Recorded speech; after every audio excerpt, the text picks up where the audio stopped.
All right, we're going to bring this meeting back to order. All right, good evening, everybody. Welcome to the Queen Anne's County Commissioners meeting. This is a public meeting that is being aired live on our local cable television station, QACTV 7. These media broadcasts provide county citizens an opportunity to watch and review our scheduled public meetings. In addition to our live audience this evening, we are providing remote options for citizens to watch and participate in county commissioner meetings. Citizens may watch our meeting live on our website at qac.org/live or on our public access governmental television channel provided by BreezeLine Cable Services. Citizens may also participate by joining the live Zoom meeting by going to qac.org/public comment, and citizens may also email comments to publiccomment@qac.org. All comments received will be summarized during the present public comment period on tonight's agenda. We acknowledge everyone's participation, and by attending, you acknowledge that this session is both recorded and aired. Present public comment will be taken and is limited to 3 minutes per person. If you do care to speak, please sign up at the information table in the lobby. Comments longer than 3 minutes can be submitted in writing for the Commissioner's review. We will now stand and be led in the Pledge of Allegiance by Commission President Jim Moran. I pledge allegiance to the flag of the United States of America and to the republic for which it stands, one nation, under God, indivisible, with liberty and justice for all.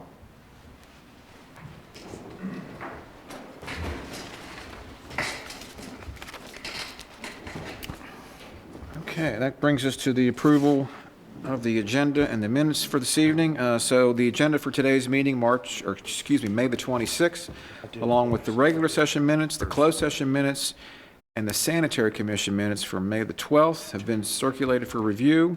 We also circulated the minutes from the FY27 budget informational sessions last week on May 18th, 19th, and 20th. Any additions or corrections to any of the minutes or the agenda? Motion to add one agenda item on tonight's agenda. Okay. Second. All those in favor? Aye. Motion to approve tonight's agenda as amended and all minutes as submitted. Second. All those in favor? Aye. Closed session. Okay, thank you, Commissioner. So we just had a closed session under the General Provisions Article, Section 305B8, to discuss potential litigation, and under Section 3305B1 to discuss boards and commissions. And I believe we do have one appointment to make for boards and commissions. So we received a letter from our Board of License Commissioners, our Liquor Board, and they voted unanimously to support the reappointment of Gene Ransom.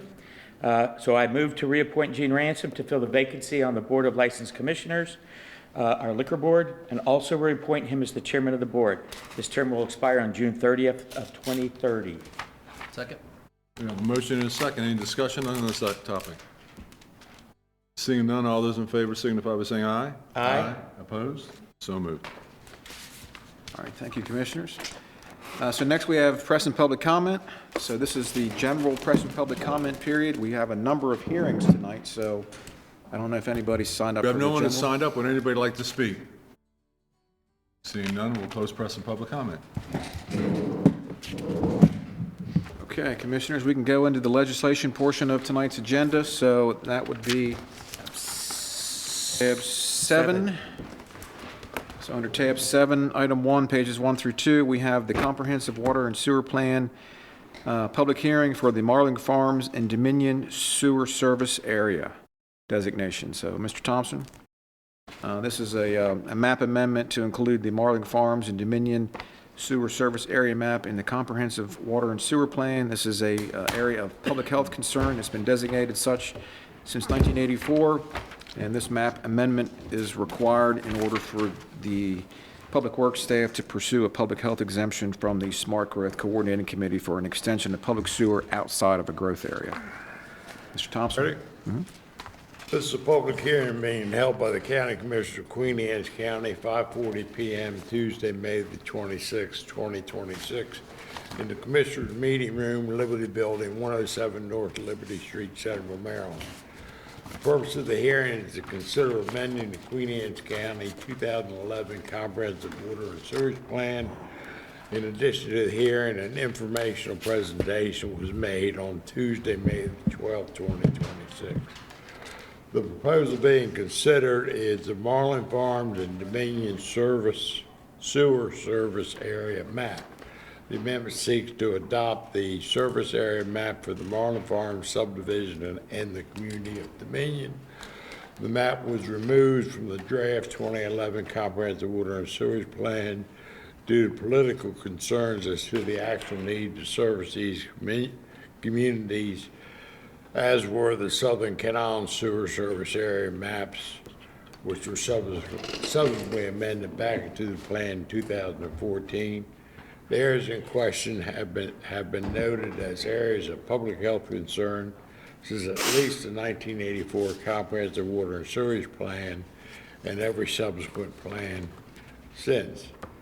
Text briefly defining the problem remains in the 2011 plan. The service area, we carry a sewer service designation of S3, which anticipates service in 4 to 10 years, and the project will require a subsequent map amendment to S2 should the project proceed. Copies of the proposed amendment have been available in the County Commissioner's office or electronically through a request to Alan Quimby at QAC.org. All hearing sites are accessible to individuals. Sign language interpreters and assistive listening systems are available. Part of the record of the proceeding will be a certificate of publication indicating that notice of the hearing was published for 2 successive weeks in the Bay Times and Record Observer. I sign up. Do you want that for your thing still? Do you have anything? You want to say anything? No, Commissioners, unless you have any questions. Nobody signed up? Nobody signed up. Nobody signed up? Nobody wants to speak on this? Okay. Anyone have any questions up here? No. We hold it for 2 more weeks? Oh, that was quick and easy. Thank you, Alan. And you got to go first. There you go. You're living good or something. There you go. Hey, you want to put that in there? All right. Thank you, Mr. Quimby. Yep. All right, Commissioners, moving right along. Item number 2 on page 5. This is a public hearing on County Ordinance 2604. Uses allowed to occupy in excess of 65,000 square feet of gross floor area in the Airport Protection and Kent Island Gateway District. So, Mr. Thompson, you got the legal ad there. You want to read that, please?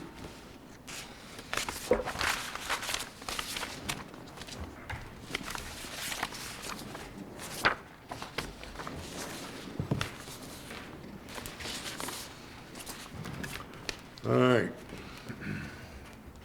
This is a public hearing being held May the 26th, 2026 at 8:50 p.m. regarding County Ordinance 2604, a bill entitled An Act Concerning Uses Allowed to Occupy in Excess of 65,000 square feet of gross floor area in the Airport Protection and Kent Island Gateway District in Queen Anne's County for the purpose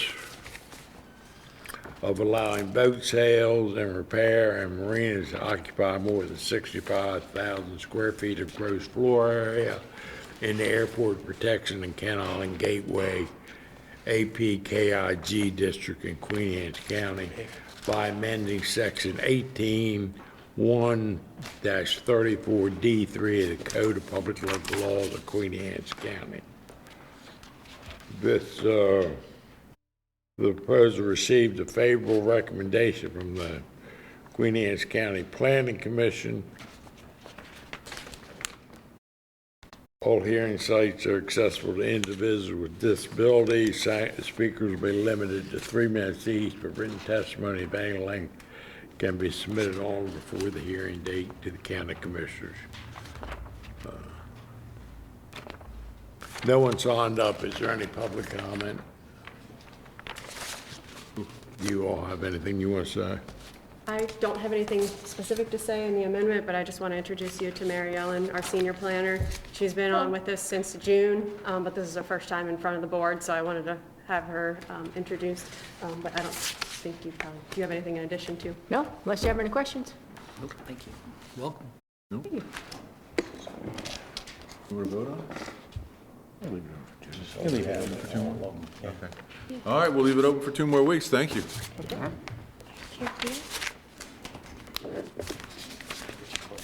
Stephanie, there wasn't no time sensitive with that, is there? All right. Not, Did I? No, nothing? Okay. Did I move? not that I'm, 2 weeks is not going to hurt anybody. I don't think so. Ready? So we leave, yep, our Well, item, Well, y'all hold finished? on, I'm sorry. hold on. So is it okay to hold it out for 2 weeks, or is there a time issue? Are you here for Ryan? So I'm here for Ryan, yeah. Okay. Is there a time concern? Not that I am aware of, no. Okay. Okay. Okay. We did our Okay, part. so we'll have a vote. You had Now, if there is, put you on the spot. Ask me a question. It's recorded now. There you go.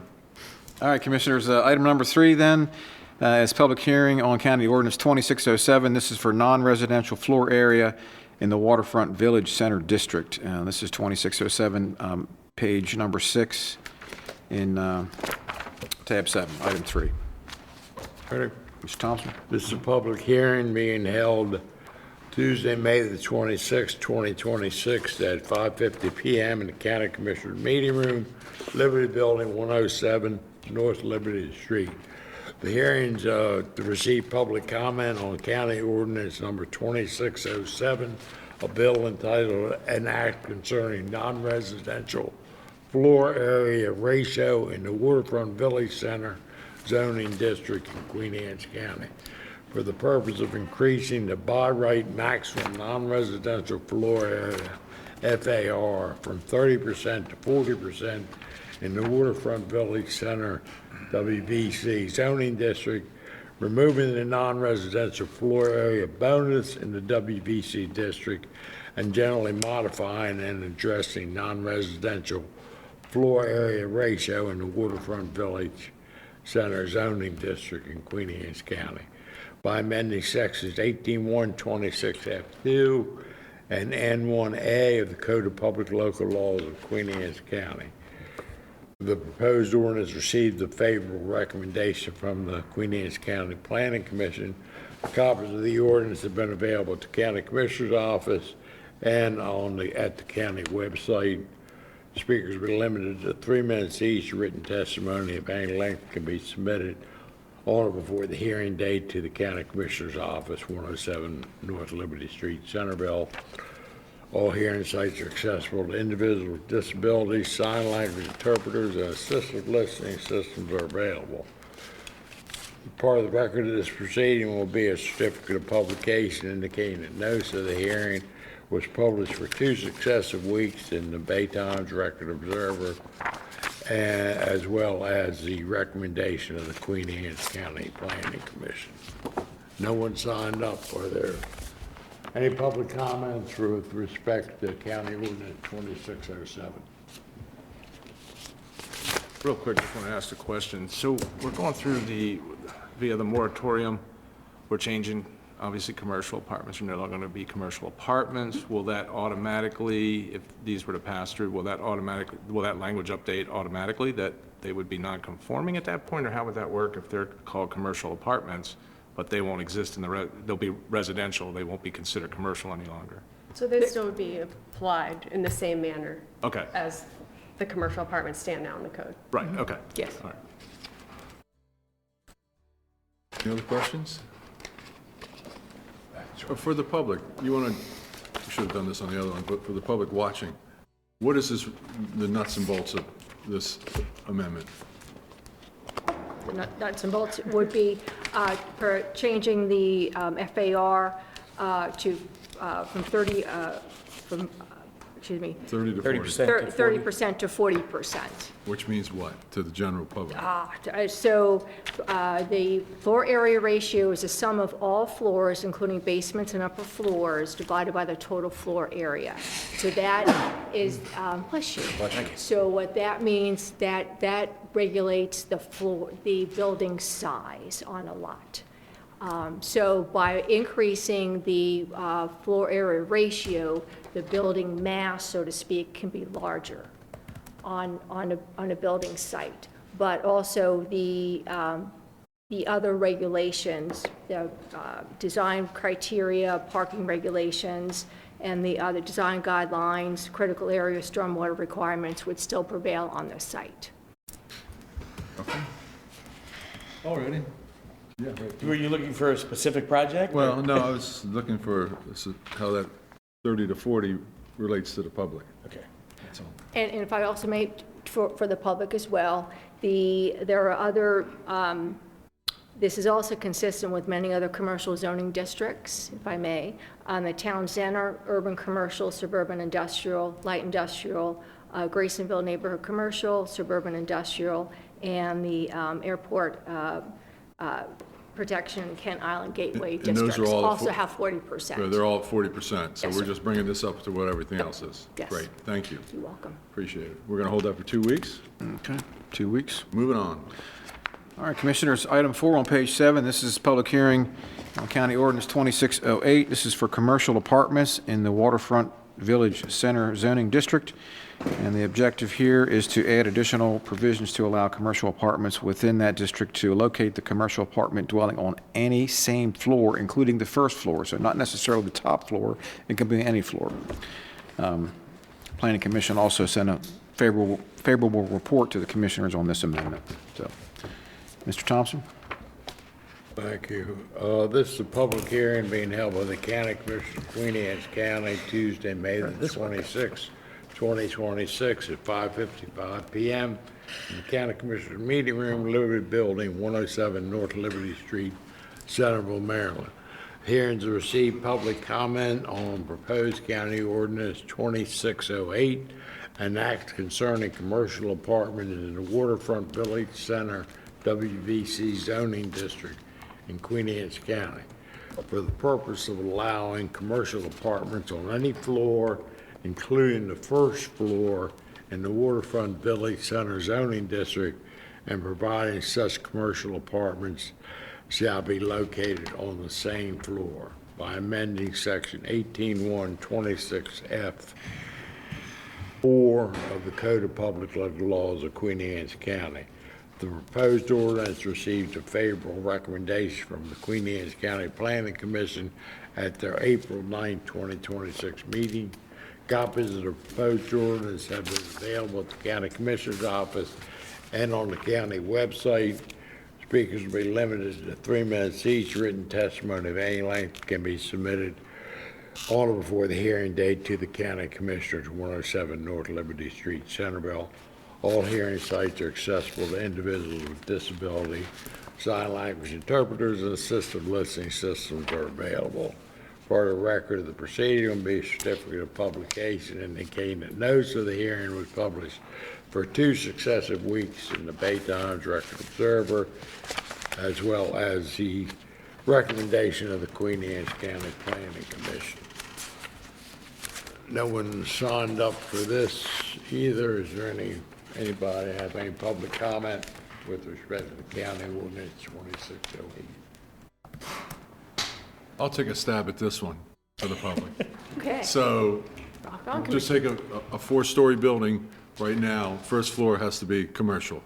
This allows that first floor to be apartments, but somewhere in that building, the same amount of square footage would be considered commercial. It could be the top floor, the second floor, the third floor, correct?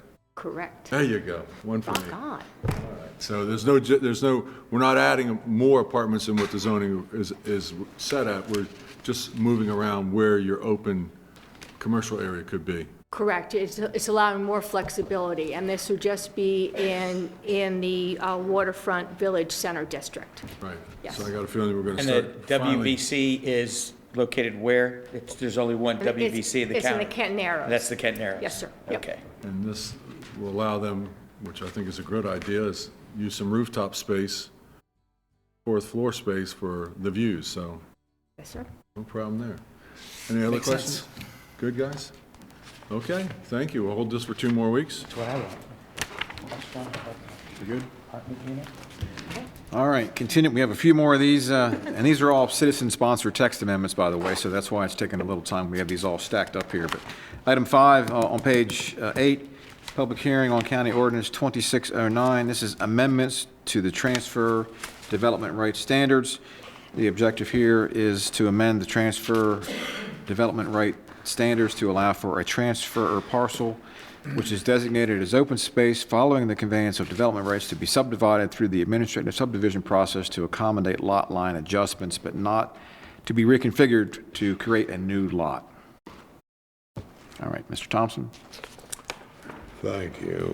This public hearing being held by the County Commissioners of Queen Anne's County, Tuesday, May the 26th, 2026, at 6 p.m. in the County Commissioners Meeting Room, Liberty Building, 107 North Liberty Street, Central Maryland.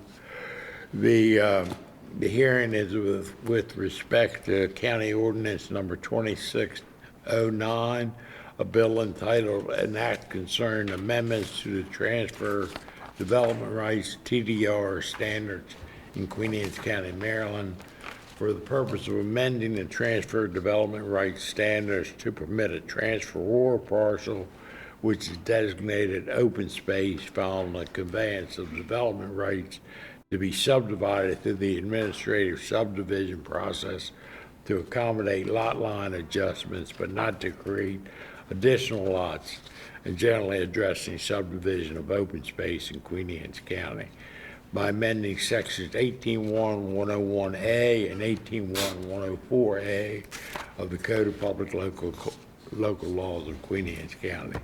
The proposed ordinance received a favorable recommendation from the Queen Anne's County Planning Commission at their April 9, 2026 meeting. Copies of the ordinance have been available at the County Commissioner's office prior to the hearing and also online on the county website. Speakers will be limited to 3 minutes each. Written testimony of any length can be submitted all before the hearing dates. All hearing sites are accessible to individuals with disabilities. Sign language interpreters and assistive listening systems are available. Part of the record of the proceeding will be a certificate of publication indicating that notice of the same was published in the Bay Times Record Observer for 2 successive weeks prior to tonight's hearing, as well as a recommendation of the Queen Anne's County Planning Commission. Jeffrey Thompson. Thank you, Mr. Thompson. You want to come up here? Commissioners, thought I'd give Mr. Thompson a break without anybody testifying. You're wearing him out. This bill is really about being able to permit administrative subdivision, which is really just a lot line adjustment between 2 adjoining property owners for TDR open space. Important to note, there can be no reconfiguration of the open space, no additional lots, no change of the restrictions applicable. The only thing we're asking is to be able to change ownership.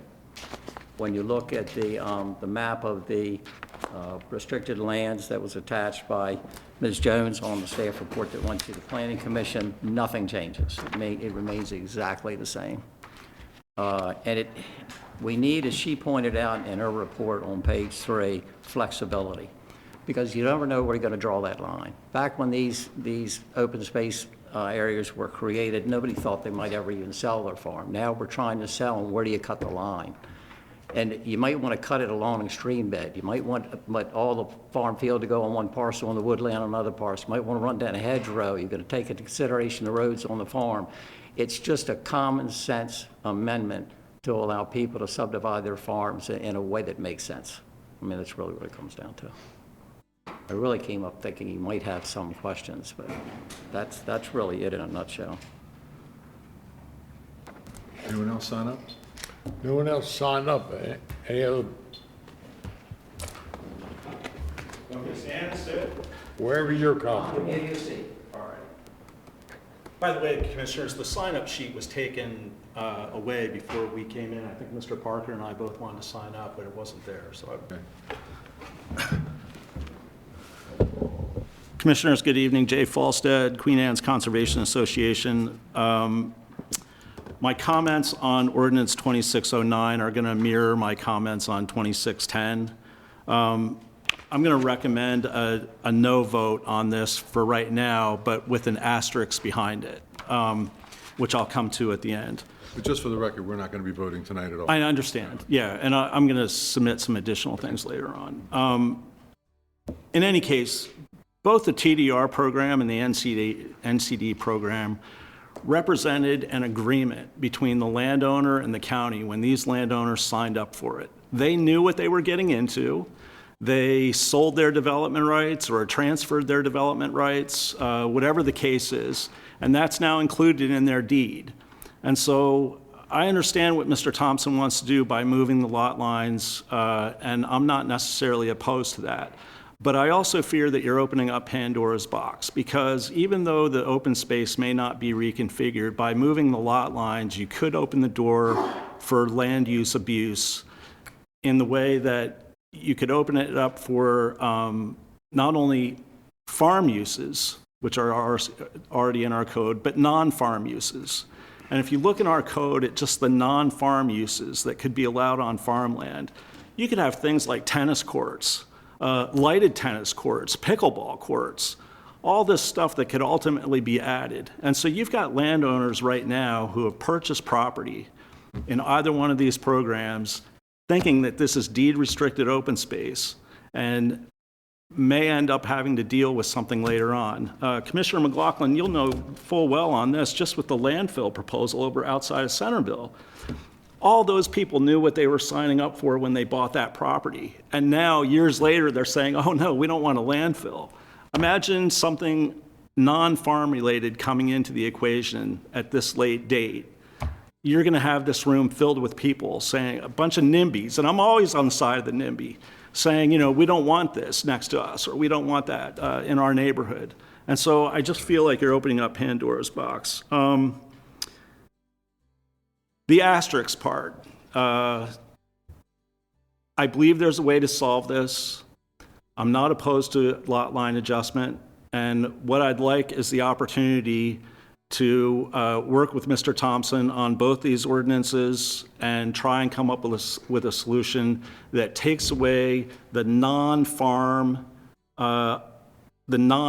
abuses that could occur.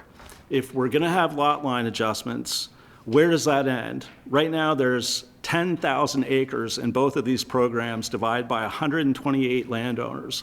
If you allow it for them, you're going to have to allow it for everybody.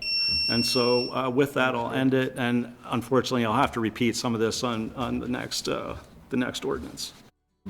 Yes. You want to come back up, Jeff?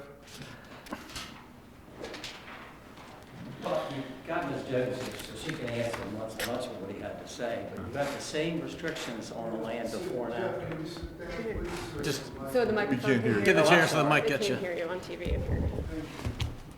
You have the same restrictions applicable before and after. Nothing different, nothing changes. That's the whole reason we drafted it the way we drafted it. Whatever you can do now, you can do after. Whatever you can't do now, you can't do after. Just that period. It's just that simple. All we're changing ownership. We're drawing a line. Both sides of the line in the open space are subject to the same covenants. There's no change. Stephanie? Yes. So... I mean, I'm listening, what I heard from Mr. Falstad is the uses, and that is somewhat concerning. Right. Is there...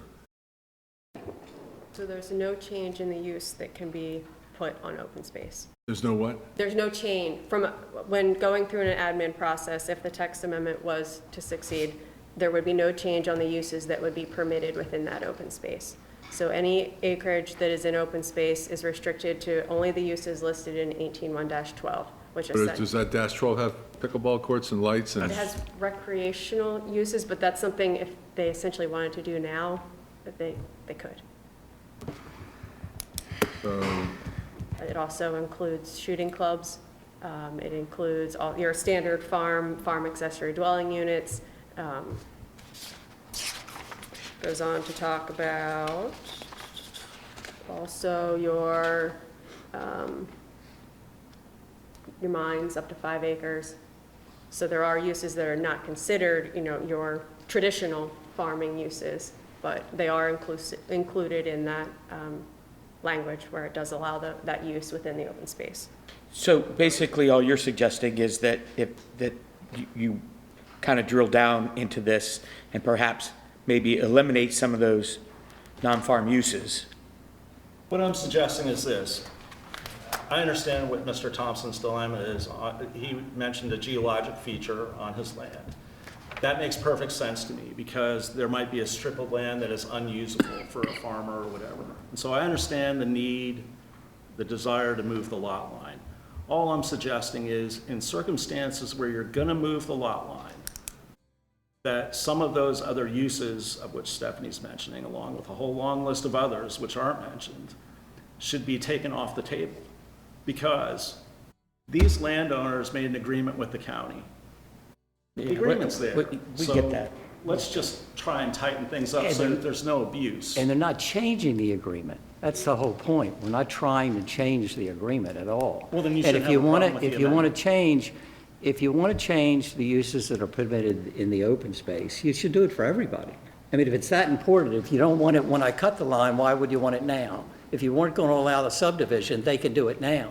I'm just cutting the line. No greater use, no lesser use, exact same use. So if you really want to change the uses in the open space, then do it. But do it for everybody. I don't see why you would isolate on the subdivided piece. And would it apply to both pieces subdivided, or does the person that keeps half of the open space that say he can still do what he could always do? It's only the person that was granted that it doesn't make any sense.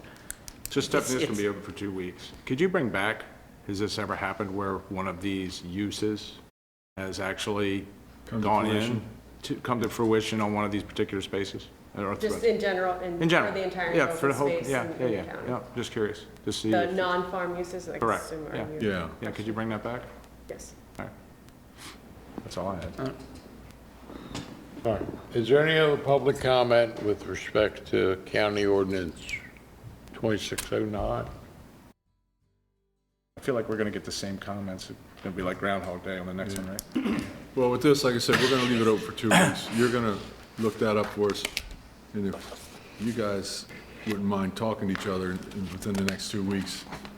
No, and I'm sure- he actually did call me, and I suggested he talk to Stephanie and Amy, because I just don't see, and I still don't see, Right. you know, why special conditions would go before act. But you make a good point, and I don't disagree with that, is that maybe some of these uses should not be permitted, because the whole point of you move in somewhere and you think this is what you got for life, and then you turn around. I get that. And that So- may be so- and that And that's may what be I'd like so. to see, is how often does that happen, to where, is it a problem, is it not a problem, is it something we should look Well, at? the one that struck me was you said 5-acre mining. But Yes, that's it there is. now, so that's Yeah. how they did up there in Price. The solar, 5 at a time, Oh, boy.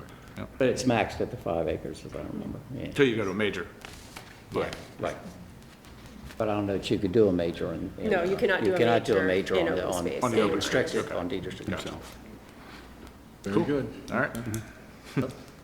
Since we're both going to be speaking on the next one. Almost there, right there. You had somebody else So to actually, speak, though, right? so this is actually a first too, by the way, because we've never had, is it 2 commenters that's sitting But at you the had a same third- table together? You had another comment. We have somebody else? Could I get you guys something to drink while you're here? He's on the next, he's on the next one, this is Berry I'm on the Parker. next one, but it might help if I comment on this one as well. I'm Willard Parker from Parker County. For the microphone. There you go. Thank you. Are you ready to start? Good. Well, do you want to comment on the He wants to 2610, or you want to comment? 2609. It's going to be the same thing. It addresses the same issue and concerns that have been raised. You want to put it on 2609, his testimony? It's up to you all. Yeah, And we can let's- re-adopt it for 2610. Yes. maybe. Go I'm ahead. Willard Parker from Parker Counts in Easton. I represent Ann Goodman and her husband Jamie, who own 14 acres of land adjacent to 150 acres of open space in the Meadows Edge subdivision on Dean Road. They wish to buy a portion of that property. An organic farmer wishes to buy the remainder of the property. They can't do it currently under the ordinance without the amendment that we're proposing in 2610. It's open space on a non-contiguous subdivision. Mr. Folstad's concerns, I think, are unfounded when you actually read the deeds of easement between the landowners that created these open space areas on non-contiguous subdivisions and the county. Passive recreational uses are permitted, such as arboretums, hiking, nature areas, wildlife sanctuaries, public and private parks, garden plots, beaches. Surface mining is not listed here in the document. And the document says where there's conflicts between the ordinance and the document, the deed of easement that's a perpetual easement on the land, the stricter document applies. So the county has anticipated the possibilities of more intense or less conservative conservation-oriented uses on these open spaces by the creation of the deed of easement. The administrative subdivision process is an exhaustive, multi-agency input into that process, and they can certainly put restrictions, additional restrictions if need be, but I suggest to you that the area of dirt that's covered by the deed of easement is not going to change. The restrictions are not going to be changed. Mere ownership of portions of that dirt will change so that adjoining landowners can share in the ownership of the land. Happy to answer any questions that you have. Thank you. Can you submit the information you have? Because I don't have that. One of the recorded deeds of easement? Yeah. Can I give it to Mr. Thompson? Yep. Yep. Perfect. The younger Mr. Thompson. So Pat, You're being kind. I guess we'll start with 2610 and let you, Stephanie. Yeah. Second. Which one? Here. Yeah, so in your books, Commissioners, item number 6, page 9, this is County Ordinance 2610, amendments to the non-contiguous development NCD standards. Matt? This is a public hearing being held by the County Commissioners of Queen Anne's County, Tuesday, May the 26th, 2026, at 6:05 p.m. in the County Commissioners Meeting Room, Liberty Building, 107 North Liberty Street, Centerville.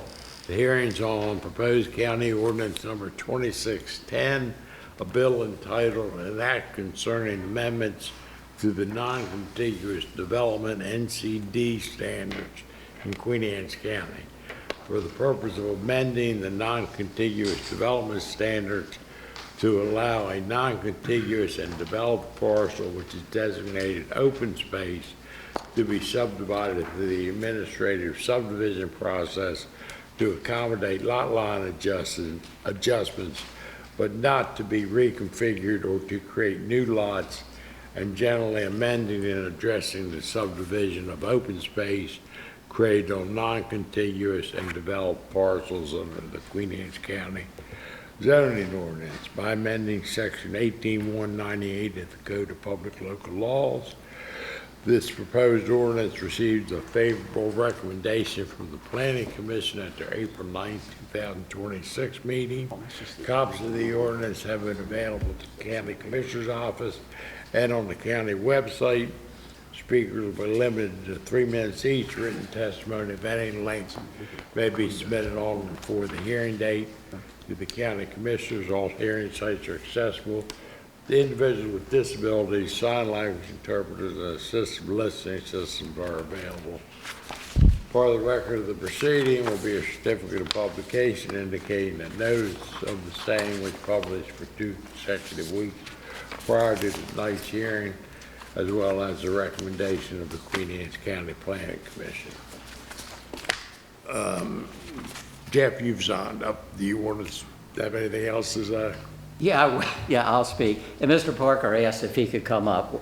The way this particular version came about was Mr.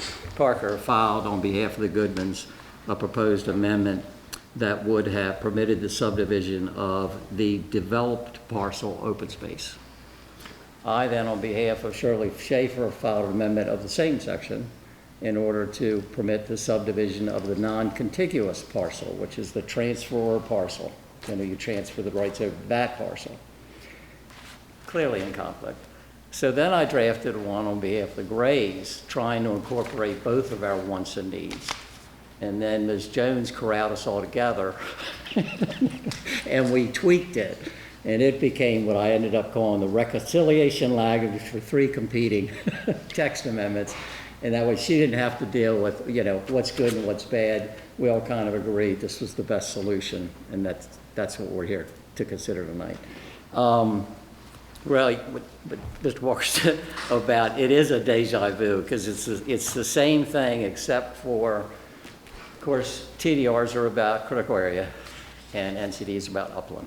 That's the only difference. So we're trying to make the same amendment that I proposed for TDRs for non-contiguous, both the transfer parcel and the receiving parcel. But it's the same pitch. We aren't reconfiguring, we aren't creating any new lots, we just want to be able to subdivide it only administratively with an adjoining lot owner, so it's a lot line adjustment. No real change, you know, other than that, to be honest. It's the same pitch I could give to you again, but there's really no need. It's just one's critical area and the other's upland. But it's to allow, and Stephanie again, Ms. Jones again in her report for the non-contiguous point, it's about flexibility. It's given us the flexibility to cut those lines on a farm in areas where it makes sense to cut those lines. On our personal farm, there's literally a branch with a ditch that's 50 feet deep. Barry Waterman owns the adjoining property. He can't get across there, not in any vehicle, and he's going to have a lot of guts if he goes down there and tries to get up the other side. So back when we did our subdivision 25 years ago, his predecessor didn't pay for the land. I created an easement that gave us all the use of the land. So right now I have all the use. Hunt, fish, timber, till it, do anything we want to do on it. I just want to fix it. I mean, so for my personal on the TDR, it's a fix-it question. Same for people with the NCDs. I mean, they need a reasonable way to carve, you know, those lines between their respective parcels in a way that makes sense. This use issue, Barry did point out, I mean, those covenants I've written, God knows how many of them, they talk in terms of passive recreation. So I'll depend on Ms. Jones to report back to you what that really means, because I don't think it includes pickleball courts and the like. I don't think it includes that at all. So. Well, whatever it is, it's allowed now. If you want to address it, you ought to address it in total, not piecemeal as a result of this legislation. This legislation is doing nothing but allowing person A to buy from person B, and he's got the same rights, responsibilities, and obligations as the original person that coveted the property. It's just, we're not asking to change anything other than ownership. So when you look at those maps over what's east in this county, nothing changes. The restrictions don't change. We can't move the lines. It is what it is, and other than you're allowing 2 adjoining property owners to transfer parcels back and forth. Did you want to comment on? I only, thank you. I only want to say, to complete the record on this public hearing on 2610, if you can incorporate my comments on 2609, I'm happy with that. You got it. You want to sit down? Yep. I'll just reiterate some of the comments that I made earlier without going through the full pitch. I'm opposed to it. I believe it does open up Pandora's box. There's 128 landowners between those 2 programs. If we allow it here, we're going to have to allow it for everybody, and maybe that's okay. But what's the end game of this? Are we going to allow landowners that enrolled in these 2 programs to just routinely change their lot lines? I mean, is this something that it was already agreed to by the county? Mr. Thompson wants to renegotiate those terms. A few years from now, are we going to renegotiate it again? Like, what's the ultimate end game here? So I think there's some unintended consequences here that I hope we can try and figure out. Yeah, I'm glad that you leave the record open, because I think what I'll do is try and draft something up over the next couple days that address both Mr. Thompson and Mr. Parker's comments and submit that for the record. I just have one last comment on that comment. It's not really opening Pandora's box. We're here for a text amendment. I'm asking you to allow all those people. We aren't here about my property, if it's Goodman property. We're just saying it's the right thing to do for everybody. So he suggested it could open it. I'm asking you to allow everybody to do that. That's why I'm here. It's not a Pandora's box issue. We got all this open space out there. Why shouldn't those landowners be, as long as they're not reconfiguring, changing the restrictions applicable to it? What difference does the county have in who owns it? Some of the same restrictions. Nothing changes. Other than And again, owners. I agree, there are circumstances where those lines could be adjusted. I'm not disagreeing with it. I'm just saying that there needs to be some restrictions so that we're not ultimately creating an abusive practice here. We're going to put that on Stephanie's shoulders. And find it, you know, I think we have a good idea of what we don't want to see. And, you know, with the intent of open space before, and with the changes, we don't want to see certain things that you wouldn't have seen when you first made the open space, so that's a concern. Did you have one last comment? A very quick comment. What the landowners agreed to and committed themselves to when they signed these deeds of easement for open space was the restrictions on land. They did not enter into some agreement with the county that said, only I can own that property or only one person can own all of it.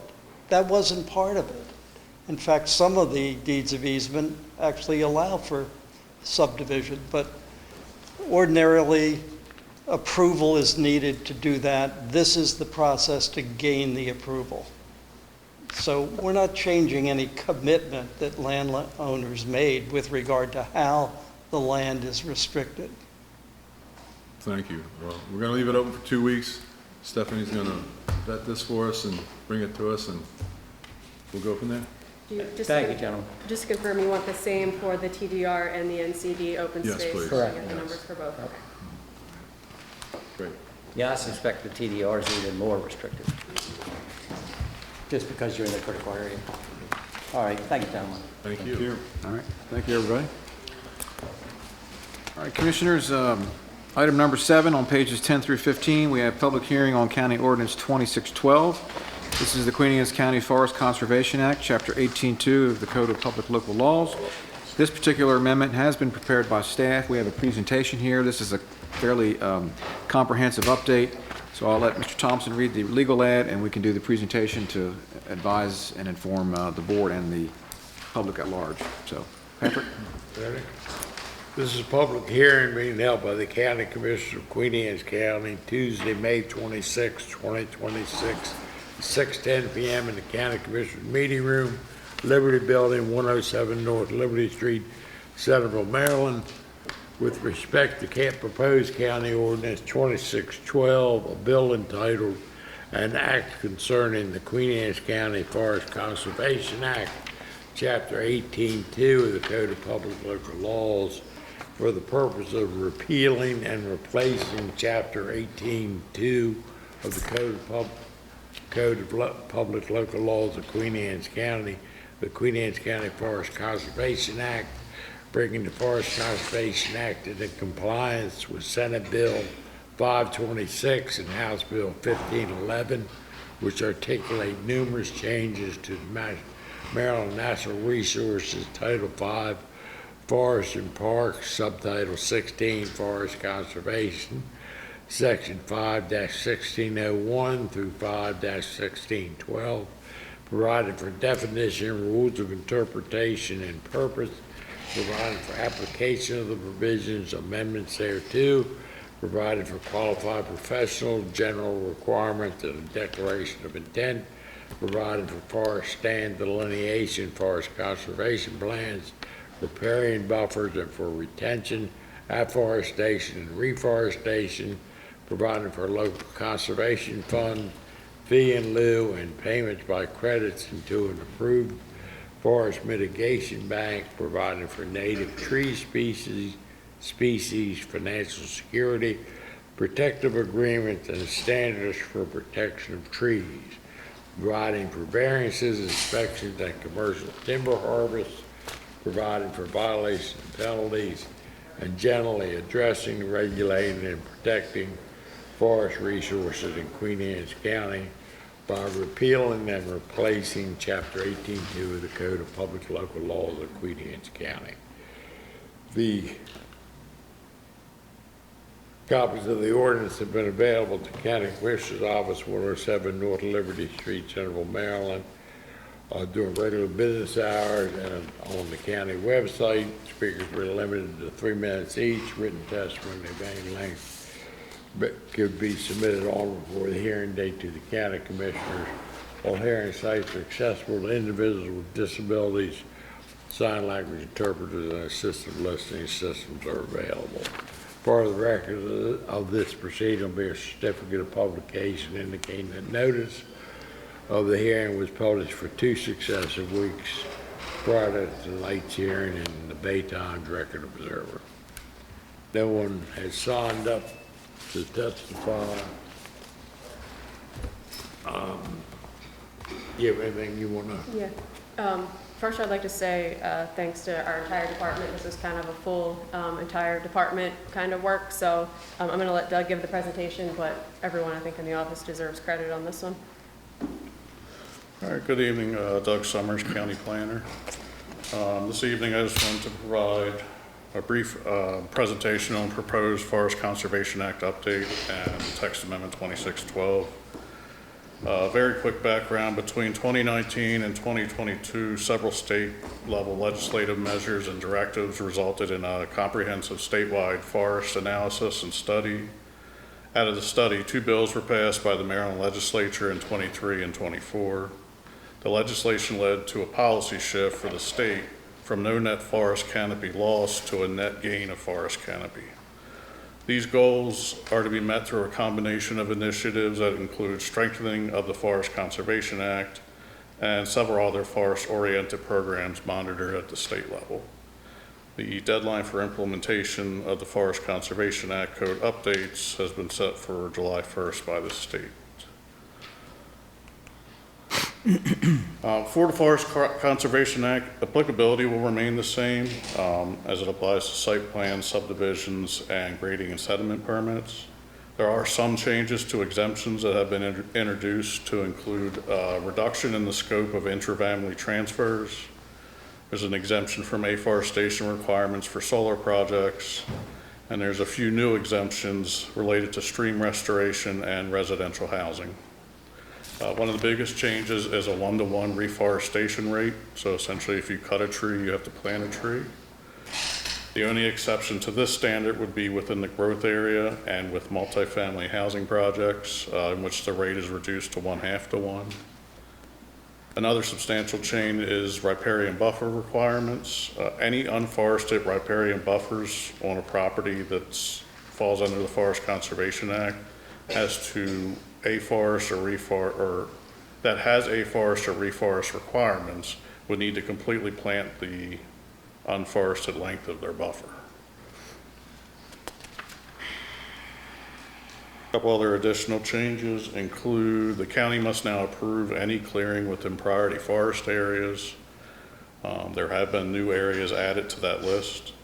Public notification is required for all forest plans. The forest stand delineation types have been expanded. A judicial review process has been introduced at the state level, and there's been a proposed fee in lieu rate increase to ensure the county meets state mandated canopy requirements. This rate has been aligned with the current critical area rates. So in preparation for these changes, the planning department has been busy reviewing and updating documentation on all forest conservation easements in the county. We have collaborated with our GIS team to create new environmental layers and to map all existing easement areas.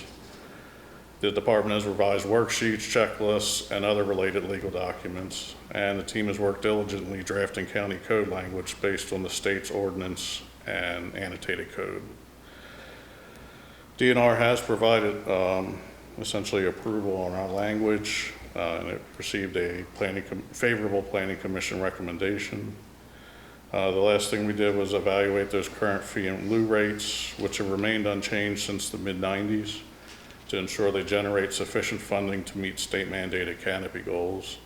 While fee in lieu is typically only accepted when all other priority measures have been exhausted or cannot be reasonably met on site, it's important that the rate accurately reflects the amount needed to achieve the program goals. This includes the kind of presentation. At this time, we were seeking adoption of 2612 to include a new technical manual and approval of any or updated fee in lieu rates. Are there any public comments? Anybody have any public comment with respect to County Ordinance 2612? Okay, any questions? Great work on this. All righty. And We'll hold it open for I 2 can weeks. note, we are the first probably on the shore to get this moving, so that's also, I think, a thing that should be mentioned. Well done, very good. Yeah, very good. We typically. We've always expected that. I mean, I just assumed. Be disappointed if you came in and said we're ninth. Thank you. Yeah, we never want to be behind Talbot. That's right. Yeah, no doubt. You guys You are for now. Had 2 or 3 more. All right, thank you, Commissioners. Thank you. All right, we have 2 more Patrick, we're legislative gonna items celebrate this for consideration tonight. Item 8, pages 6 through 18, we have County Ordinance Number 2605, Supplemental Standards for Gas Stations. The objective of this ordinance is to amend the required distance and point of measurement from which entrance and exit from a property that contains fuel pumps, underground fuel storage tanks, and islands, canopies, and canopies are required to be from the intersection. So that's the intent of this ordinance, another citizen-sponsored text amendment. It is here for your introduction. And I will say that the Planning Commission did not have a favorable report on this particular Yeah. amendment. I'll introduce that one. Okay, thank you, Commissioner. And I'll take the next one. Okay. All right, moving on, number 9, item 9, pages 19 through 21. This is County Ordinance 2606, maximum impervious surface ratio in the suburban commercial district. Also, this is for introduction. The intent of this text amendment is to increase the maximum impervious surface ratio for commercial and industrial uses in the SC district that were operating prior to December 31st, 2025, from 0.45, 45%, to 0.80, 80%.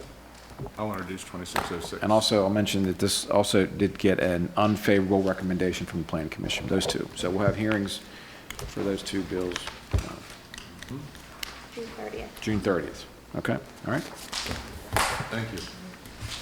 All right, thank you both, Stephanie and Mr. Thompson. Excellent. So that concludes all the legislative items for this evening.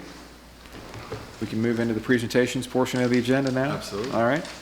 So if you want to turn over to tab number 6, tab 6, item 1.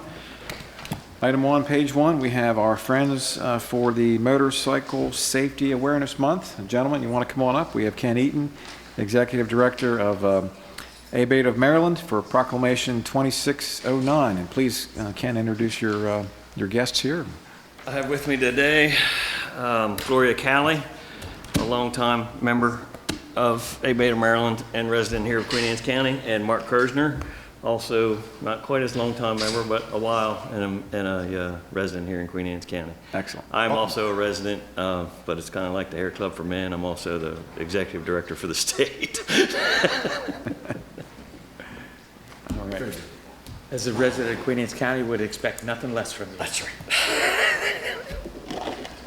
You want us to proclamation first? I can speak Why don't real you quick. do your presentation? Yeah, and- I can speak real quick. I don't have a formal presentation for you, but May is Motorcycle Safety and Awareness Month across the country. So we joined together with organizations like ourselves, who are state motorcycle rights organizations, or other clubs and riding groups that go throughout the country requesting proclamations such as this and awareness events throughout the country so that we can raise awareness and safety concerns about motorcyclists. And it's really not just about telling the car drivers to look for us. It's about telling the motorcyclists to make sure you're ready for your ride and make sure that you follow all the rules and regulations, as well as the cars. So we all want to just share the road. Tomorrow we'll have our last MVA branch awareness event. We did 3 across the state, one in Hagerstown, one in Salisbury, and tomorrow we'll be in Southern Maryland. having the MVA officials, Chrissy Nizer will be there, and we'll have some of the So local. just a brief description of that event, one of them. Really what we do is show up at the branches. The motorcycle safety program from MDOT is there and has some literature that they can share with people to raise awareness for motorcyclists and motorists. A Beta Maryland will have a table there so that we can share what we do throughout the state.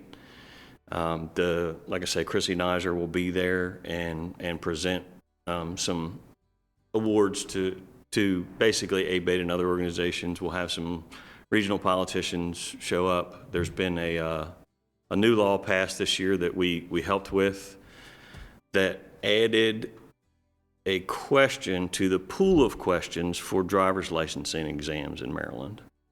So previously, there's I think 130 plus or minus questions that are available in the pool of licensing in general, not just motorcyclists in Maryland. The law that got passed this year requires that at least one question that shows up on everyone's exam is about motorcycle safety and awareness. So at least we got one in there. And there's no sense in trying to remember the other ones because it probably won't appear on the test again. You're right. But thank you very much for once again recognizing May as Motorcycle and Safety and Awareness Month here in Queen Anne's County. We really appreciate it. Awesome. All right, well, I have the privilege of reading the proclamation, 2609. Whereas safety is our highest priority for the streets and roadways of our county, and whereas Queen Anne's County is proud to be a supporter of motorcycle safety, education, and awareness, and whereas motorcycles are a common and economical means of transportation that reduces fuel consumption and road wear and contributes to a significant way to the relief of traffic, parking, congestion, and whereas it's especially meaningful that the citizens of the county be aware of motorcycles on the roadways and recognize the importance of motorcycle safety.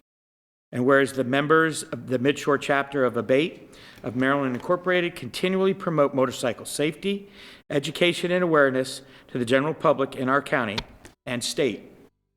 And whereas all roadway users should unite in the safe sharing of roads throughout Maryland. And whereas we encourage all motorists and citizens to join together in an effort to improve the safety and awareness on our roadways. Now, therefore, we, the County Commissioners of Queen Anne's County, proclaim the month of May 2026 to be known as Motorcycle Safety Awareness Month. I'm going to doll this up a little bit here for you real quick. Hope my dentist is not watching. This just kind of helps secure it in your folder. I think it's important. You know, you get this warm weather, you're going to see more riders out there, and unfortunately you have situations where somebody made a bad decision one way or another and somebody gets hurt. So somebody used to ride. I appreciate your efforts statewide. Here you go. Thank you. All right. And my normal PSA, do not put your grass clippings in the roadway. Oh my God. It's against Queen Anne's Thank County you. law. I just rode through some on White Marsh. Did you? I yell at my neighbor all the time, and he goes back out and puts them up. We don't get many motorcycles down the road, but it's And important. listen, People don't even realize you want it. your cuttings to go back on your grass anyway. Yeah. It's healthier for the grass. Yeah, I've stopped probably just in the last 2 weeks, 3 or 4 times, telling people, you know, it's against the law, you know. So We can give me their address. I can send them a letter. Thank you very much, you guys, for your efforts. Thank you. Yep. Have fun. Be careful out there. Thank you. Okay, Commissioners, our next presentation is from Katie Dilley, Midshore Behavioral Health. She's the CEO. Sarah Fagan, Midshore Behavioral Health. She's the BHC. That's our update. I believe we have, here it's up on the screen, presentation. It's also in your books on pages 2 through 36, tab 6, item 2. Oh, we can click. Okay, So great. come on up. Even better. That's Welcome even back. better. Hello. Yeah. Good evening. Good evening. Thank you for having us. Hello. As you said, my name is Katie Dilley. I have the pleasure of serving as the Chief Executive Officer at Midshore Behavioral Health, and I'm joined this evening by Sarah Fagan. Hi, everybody. Sarah Fagan, Behavioral Health Coordinator, Child, Adolescent, Young Adult Population. So we have presented a very involved PowerPoint this evening. We will move through it swiftly. So, and if you have questions along the way, we're happy to take them. We just appreciate the opportunity to be here. This is our annual presentation.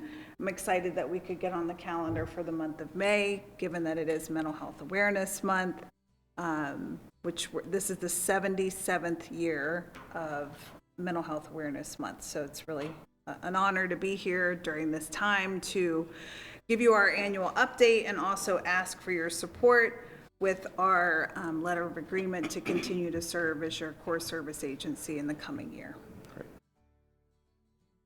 So just a little bit about our organization. I'm actually going to kind of move through these quickly. One of our newer installments into our sort of organizational infrastructure is really identifying our core values. So just in the last couple of years, we worked with our board of directors to enhance not only our mission and vision, but to identify integrity, collaboration, progressive leadership, and advocacy as our 4 real pillars of our organizational values. This year, I wanted to include just a snapshot. Sometimes folks get a little confused in terms of what exactly Midshore Behavioral Health does and where we fit in the system of care. We are not a direct service provider. We are a regional organization that oversees the providers in the network of care of mental health and substance use services. We have the pleasure of receiving oversight and guidance from the Maryland Department of Health, the Behavioral Health Administration, and we also work very closely in collaboration with all 5 of our health departments in the region to procure and oversee that system of care. So we thought it'd be helpful to bring that image to you all just to give a little bit more context to kind of where we fit into the system of care. Annually, we have grown fairly significantly over the years with the amount of funding that we procure and oversee that comes through our organization and comes back out into the community. So we have, this past year, we are right around close to $26 million in grant funds, both a combination of state and federal dollars, that we are responsible for overseeing and monitoring that comes into the community of care. So the services that are supported by those grant dollars, this is a nice snapshot. There are several that we oversee. We've tried to break it out to be a little bit more kind of easy to digest. So just some pockets of overarching services that we manage are the crisis and wellness and recovery services in the region. We have funding that's specific for our adults and our aging population. We have funds that support our specialty populations, for example, individuals that require interpretation to receive behavioral health services. We procure those dollars to clinicians in the region that can provide that service. We also are the regional core service, not in addition to being the core service agency, the continuum of care. So we oversee funding for homeless services for all 5 counties. And we manage the roundtable on homelessness.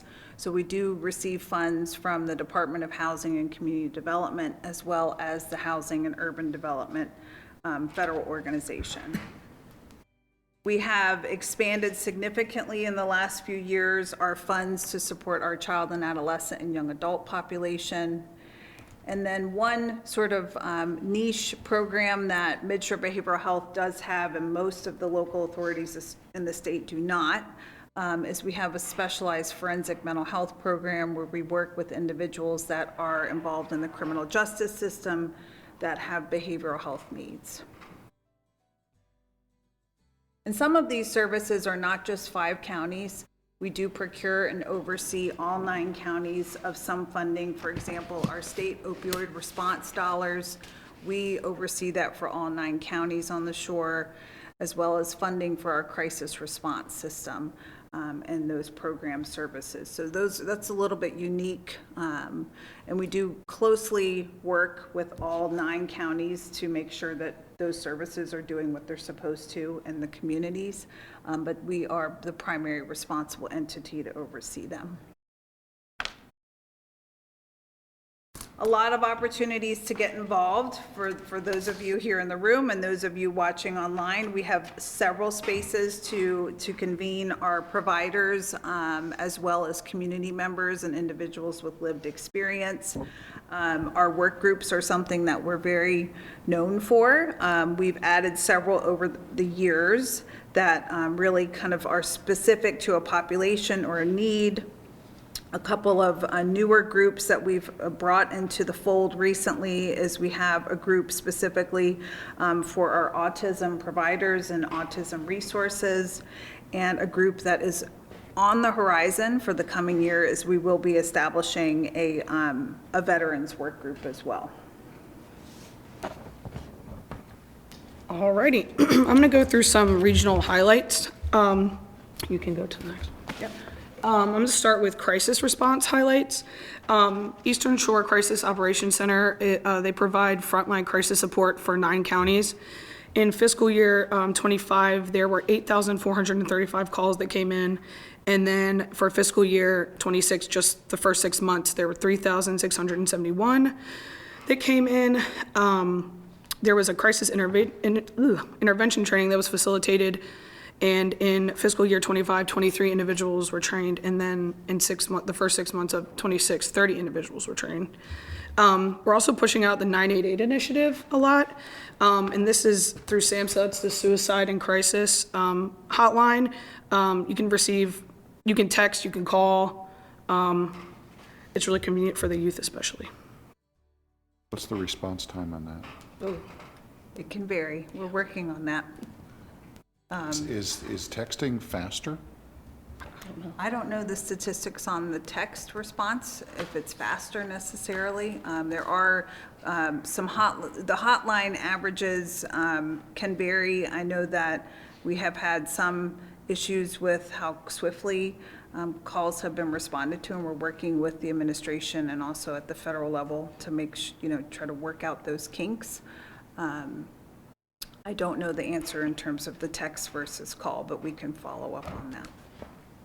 I do know that one thing that recently was reintroduced to the 988 hotline was the press 3 option that had been removed. Mm-hmm. It is now back, which is the option for our individuals that are LGBTQ or and have a call that's more in that nature, that they can press 3. That option had been removed temporarily, and it is back. So that's a positive thing. Did they remove the survey? The survey? The survey request at the end? I don't think they'll be removing that necessarily. But that is, 988 is something that is governed primarily from our federal partners, and then we are at the local level work with hotlines that are the provider of that service. So we have 2 providers on the shore. Our primary hotline on the shore is Life Crisis, based out of Salisbury, and then Affiliated Sante Group manages the backup 988 lines for the shore. So now we're going to look at the mobile crisis team dispatches. That's a 5-year comparison. The bottom line, the green line, is Queen Anne's County specific. Fiscal year 25, there were 70 dispatches, and so far for fiscal year 26, there have been 60. And then there's also the mobile response and stabilization services, which is a little different from the regular, if you just call it a regular crisis number. So this team is approximately 8 weeks in duration. They provide intensive services to children, adolescents, and their support networks. And this is available in 6 of the Eastern Shore counties. And we recently have applied for it to be in all of the counties. There's some grant dollars, yes. Okay, so this is a newer program to Mitchell Behavioral Health as well as to the state of Maryland. So the Community Support Partnerships is funding that has come through out of Maryland's Blueprint dollars, dollars to be earmarked specifically for our Consortium on Coordinated Community Supports, which is funding for behavioral health service expansion in our public schools. So Queen Anne's County has benefited significantly from these dollars. We've been able to grow your provider network substantially that's serving your youth in the schools. I have to say, Rachel Stoyanov is here. Rachel is our hub liaison. So she is part of a two-person team that is responsible for overseeing and implementing this program. We have a wonderful governing structure to make sure that the services are doing what they have signed up to do, as well as an advisory council, which is comprised of families as well as youth that have lived experience and have received services. So it's just remarkable. We're very pleased that we've been able to secure our grant moving forward this year. So we're swiftly getting ready to be contracting with our provider network. And we do represent all 5 Midshore counties with that funding. I apologize. So what is the 1,025 students in the tier 1 through 3, meaning the severity level? No, those are the individuals that were served. So 1,000 students in Queen Anne's County. Mm-hmm. So they met with counselors? Yep, providers. Yes.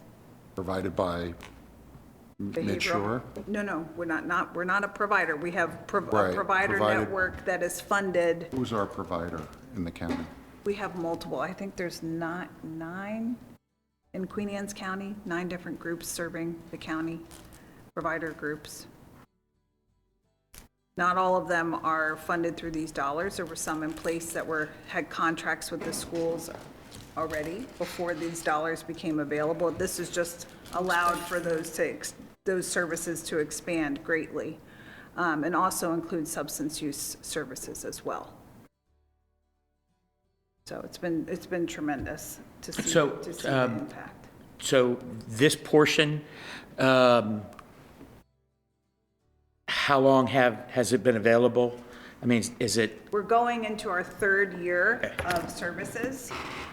These dollars had been earmarked in the budget for several years. It took a long time to figure out how to get them pushed out and available into the counties. We were selected as actually a pilot group. So we were one of the first groups in the state to be able to have these funds come into the counties, which was great. So we're a little ahead of the curve with that, which has been wonderful. The challenge is that the need is so great and the funds are somewhat limited in the budget climate. So we have had to do quite a bit of advocacy to preserve this funding, because the last thing we want to do is to see services that are working well go away because of the funding source. So I'm just trying to wrap my head around this. So the 9 different, they're not 9 different. I think there could be more than, I think it might actually be 12 total. I would like to get the So not exact 12 numbers. clinicians, but 12. Different provider groups. Yes. So it could be 50, 25, or, I mean. He's talking about the number of clinicians. Yeah. Oh, I don't know how many clinicians that speaks to, but there are several of the providers can provide services by way of telehealth, so it really opens up a spectrum of a lot of different providers to be available. How many individual clinicians that supports, I would have to look into that. I don't know if we know that off the top of our head. So a lot of the 1,000 students could be weekly, so they have it like a weekly session at the school, am I understanding? It could be, yeah. Yeah, it varies. So Tuesday at 11 o'clock, that's actually good. It's very good, yeah. And so it provides 3 tiers of services. So there's sort of broad tier 1, which is more community and kind of educational and sometimes can involve families. And then as we move up to tier 3, which is really that one-on-one, more enhanced clinical support. So we have in several different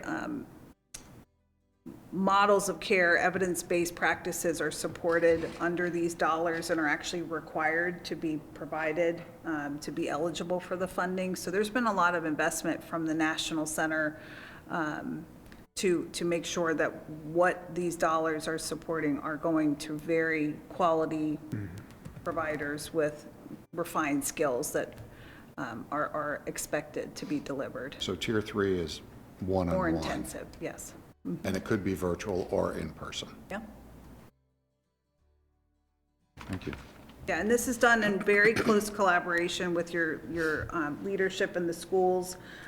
All the providers are vetted through your superintendent and your mental health team, and then we make sure to do all of sort of the ground level monitoring and site visits and ensuring that these providers are actually doing what they've set out to do in their proposals. But it's a pretty complex procurement process. They make us apply year over year for these dollars, and a lot of administrative lift to just make them available. But that's our job, and it's okay. That's what we do. Great. I will say, out of the first group of dollars through the consortium funding, we were able to earmark money to have a formal needs assessment done for the region across the lifespan. So that was wonderful, because those dollars would not be available given the current budget climate.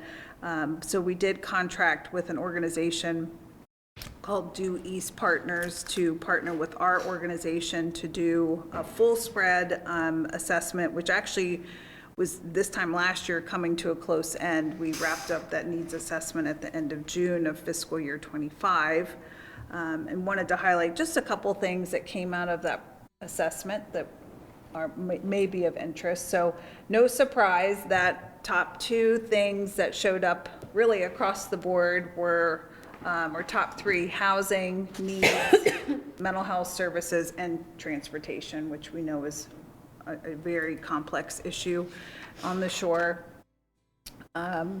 Lots of concerns just around mental health and substance use.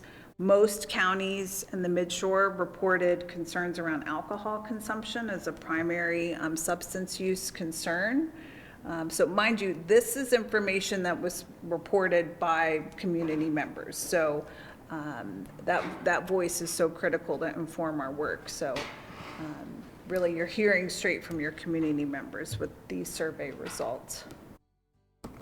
We pulled out a couple of things specific to behavioral health that came up out of Queen Anne's County residents. So as I mentioned, that piece around alcohol was brought up.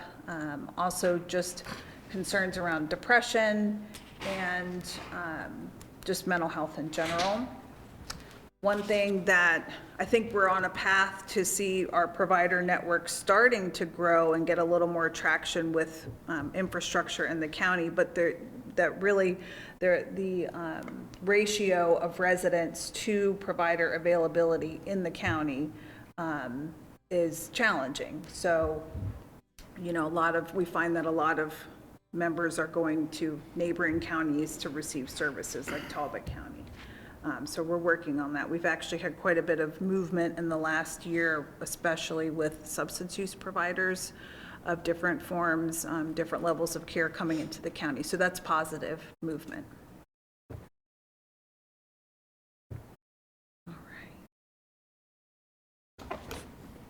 All right, so suicide prevention, we have a Midshore Suicide Coalition, and this is in partnership with Channel Marker.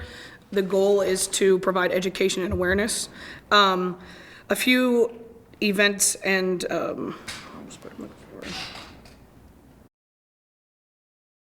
events, we'll just start with events. So we had Kevin Hines, if you guys have ever heard of him. He had a Stay Alive presentation. We've established a Lethal Means Subcommittee, Out of the Darkness Walk, and then we're having a community event at the Queen Anne's County YMCA on June 5th, and that's from 4 to 7. Bridging our community, building hope and connection. It's going to focus on youth wellness, and there's going to be a presentation by Matt Runnels, if you've ever heard of him. Yeah, he's an internationally known speaker, a gentleman with lived experience, actually a survivor of suicide. Same with Kevin Hines, too. Right, and his niche is really working with students.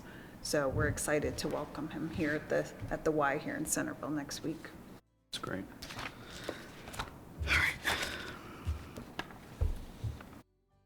And there's some more on suicide prevention. This is in regards to gun safety. During fiscal year 26, Midshore Behavioral Health initiated a firearms safety and awareness campaign. I mentioned earlier crisis intervention training. There's been over 900 gun locks and safes distributed. And then there's some data right there comparing deaths by firearms versus other lethal means. And in Maryland, there were 599 suicide deaths. 45% of those involve firearms, and that's up 1.8% from 2022. And then Going Purple Together, we host this every year. We switch around the counties, to try to include everybody and make it accessible. This past year, September 27th, it was at the Churchill Park here in Queen Anne's County. There was approximately 40 community resource vendors and 150 attendees. This is a really, really fun event that families and kids are invited to, and it truly, really is fun. It's a great way to bring awareness to this topic.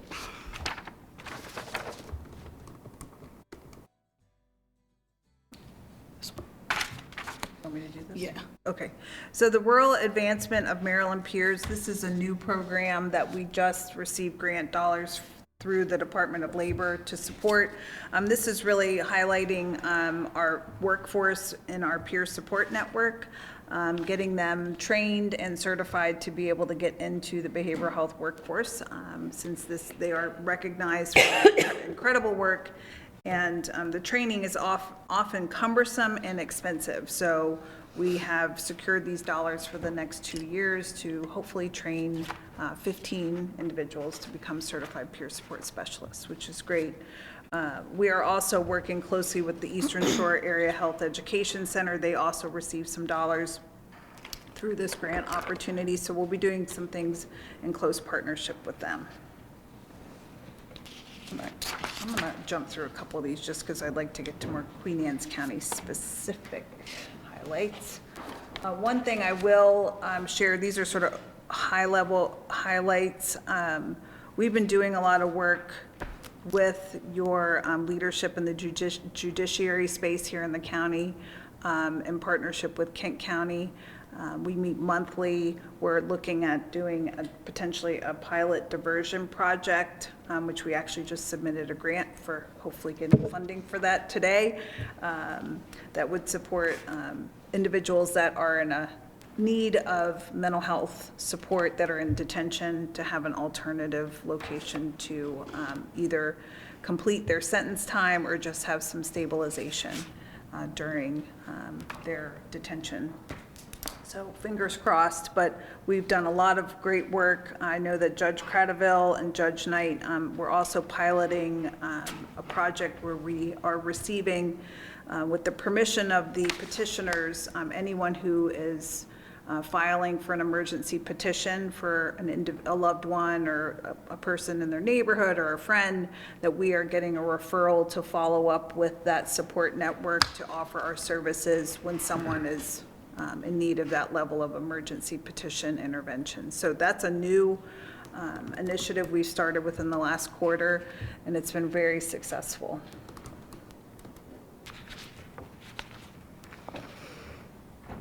Okay, just a couple of our signature events. We annually host a sequential intercept model mapping conference. We have done this for the last 14 years. That's looking at how individuals move in and out of the criminal justice system and where we can divert them from incarceration. We just hosted our, I guess it was our 15th annual Across the Lifespan Conference, I want to say.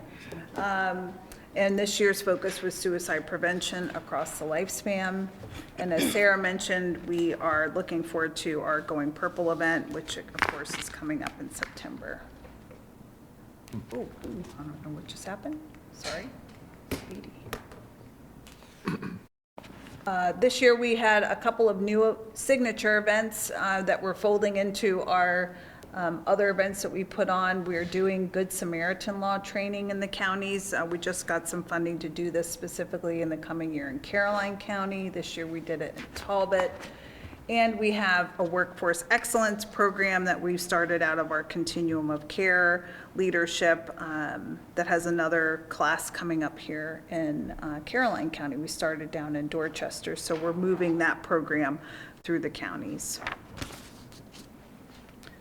And of course, we love a good visit from our state partners and colleagues, so this is just kind of highlighting a couple of visits we hosted over the last year. We had the leadership of the consortium, which we just touched on, and the National Center for School Mental Health came in August. We had our partners through the Office of Prevention and Promotion through BHA visit us at our Across the Lifespan conference. We have strong relationships and partnerships through the Maryland Office of Overdose Response. And that work we've touched on, the Governor's Office for Crime Control and Prevention and Policy. That's something that the state is really putting a lot of attention behind, is just how we're meeting the needs of individuals that get involved in the criminal justice system. Turn it back over to Sarah. So some Queen Anne's County highlights. Already mentioned the Going Purple. Each county has a local care team. I attend Queen Anne's County local care team. Katie is the board president of the Queen Anne's County Local Management Board. Let's see, we work very closely with the Queen Anne's County Local Addictions Authority. I already said them. The Forensic Mental Health Team participates in the Queen Anne's County Problem Solving Court. And we just did a volunteer day at Queenstown Landing, which was in Queen Anne's County, which was really fun. We did bingo, karaoke was a hit, veterans group, all sorts of stuff. We try to alternate counties with our volunteer day too, so. Okay, some new initiatives on the horizon. You may have heard that Maryland passed legislation to adopt an assisted outpatient treatment program.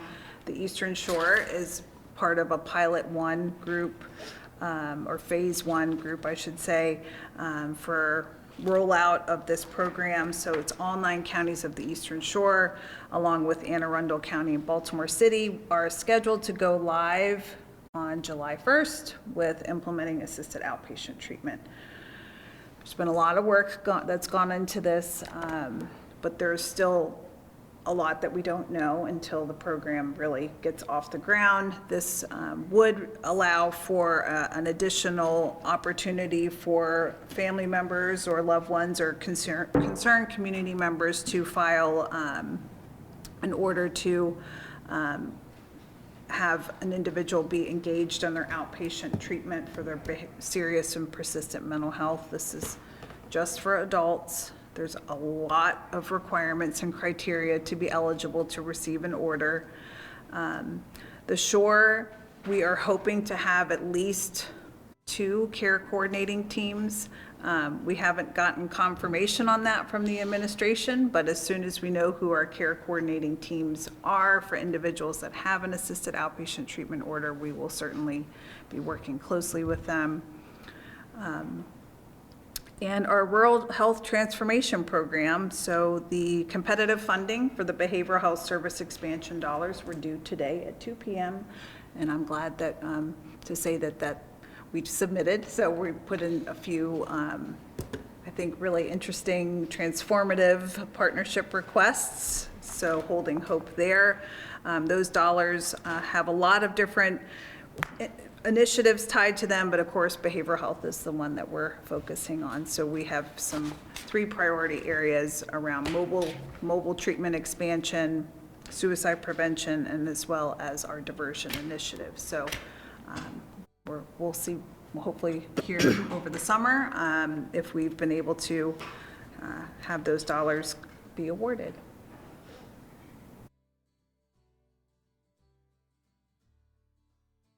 Okay. And then here we have some statistics. These are Medicaid claims. So mental health consumers was 1,655. Queen Anne's County represents represented 16.2% of the Mid-Shore individuals. And then for substance use, it was 769 consumers. With the highest utilization areas, mental health, it was outpatient services, 95%. And then for substance use, it was labs, which was 68%. And then this is the point in time count. This is through the continuum of care, the homelessness prevention services that Katie mentioned earlier. So the point in time is a count of sheltered and unsheltered people experiencing homelessness on a single night in January. HUD requires that they do an annual count. So this year it was 27 sheltered, which would be emergency shelter or transitional housing, and then 1 unsheltered, which is a place that's literally not meant for a person to live in.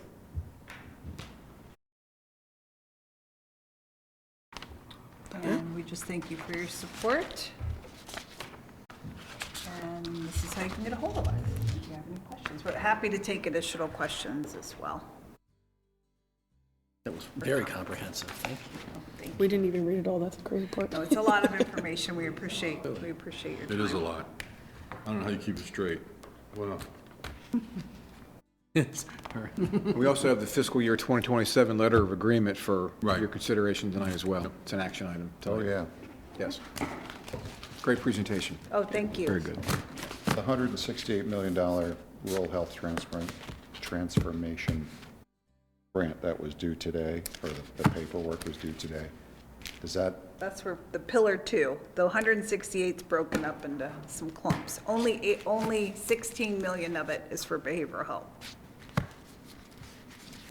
is any of that going towards, can be used for the $5 million match for the USDA?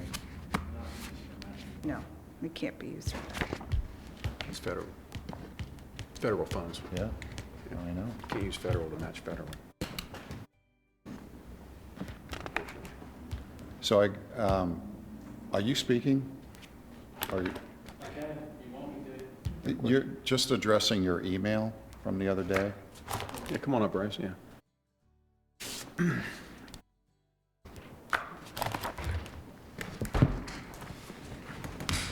Can you kind of lay that out for us? I'm sorry? Could you kind of lay that out for us, what your thoughts are on the Crossroads in Dorchester? Oh, so sure. So Katie and I have been talking about what other options there might be for use of this USDA funding for youth services. I had met with the USDA team and also had discussions with the Congressman's office on what truly the parameters of that funding are, if there's any flexibility in there, if the PHP stuff doesn't work out. Katie and I had a meeting with the CEO, Kara, 2 weeks ago? Kara Morris, a couple weeks ago. They are looking to build a outpatient center, per se, for mental health services out of Cambridge, and they were looking for additional capital funds to complete that facility. And there's a number of services that will fulfill services across the lifespan to include youth services. And according to the USDA team, that sounds like it's a possibility as long as we're addressing youth mental health needs in the region. And they would start serving, I think, around age. I think it was 5 years old enough. Yep. So is it essentially it's not a PHP, it's more of a,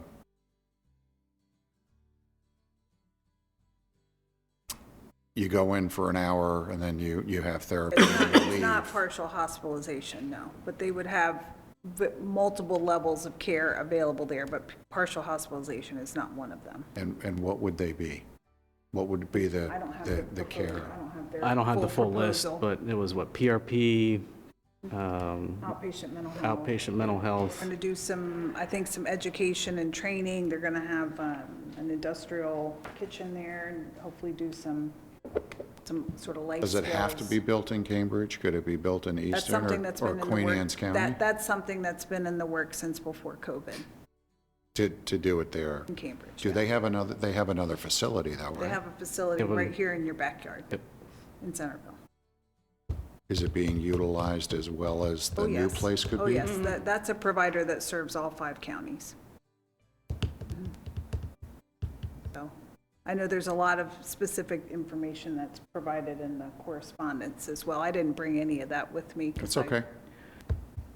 That's all right. It's just an option for your consideration, Yeah. and if There's, it's a- and, yeah. you know, other things to consider is maybe looking at extending it to more than one provider, if that was an option, or if there's a provider that might need vehicles And then we talked about that.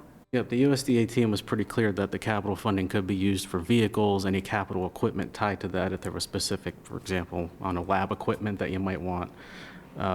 There was a lot of flexibility there, but the key is the operational piece. And of course, the match is still a concern. Can a provider or somebody else meet that match, the 25% match that's required by USDA? So is University of Maryland completely out of the picture for the second floor of the ER at Cambridge to be a PHP? That is my understanding. That they're exploring how they can expand their outpatient services to also support the entire lifespan, but the partial hospitalization is not something that right now they're looking at. They're looking at expanding their intensive outpatient treatment program, as well as reestablishing, the hope is to reestablish their bridge clinic, which I don't want to speak on behalf of Shore Regional, but and when my you say understanding- intensive, do you mean inpatient? No. You mean intensive outpatient? Yes, intensive outpatient, to include providing that for children and adolescents. Right now, they have intensive outpatient, but it only serves adults. But they are looking to expand it to serve youth. But that's not partial hospitalization. The complexity with partial hospitalization is the requirement to provide education, to have school provided while youth are attending the PHP. So youth PHP is a much harder service to lift up. So right now, my understanding is that's not what they're entertaining. It's not the priority, and to add to that, they don't need capital funding for that. The facility in Cambridge is set up to accommodate something like that. Where our hands are kind of tied with this USDA funding for capital funding. Now, of course, there could be creative ways to put it out for interest, so providers could respond. I think we were just trying to provide you some options of current capital projects that we know are underway.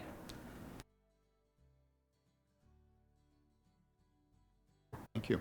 Sure. Appreciate it. Yeah. Appreciate all you do, seriously. It's a tough job. Well, we have good partners. And we appreciate your support. Thank you. Thank you. Appreciate the presentation. Thank you. All righty. We get a motion to sign the letter. Yeah. I make a motion to sign the letter for FY27. Great. Support. Second? Got a motion, second, all in favor? Aye. Opposed? So moved. Thank you. Thank you. Thank you. Thank you. All right, thank you.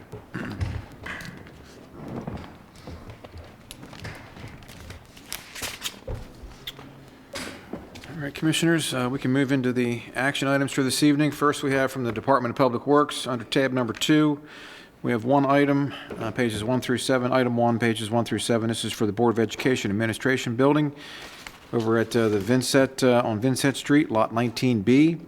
And this is a plat and a deed of dedication to transfer that particular 4.7 acre parcel of land where the new Board of Education Administration Building is now occupied by the Board of Ed over to the Board of Education members. And that's a traditional thing. So Lee Edgar's here if you have any questions about that, but that's a transfer.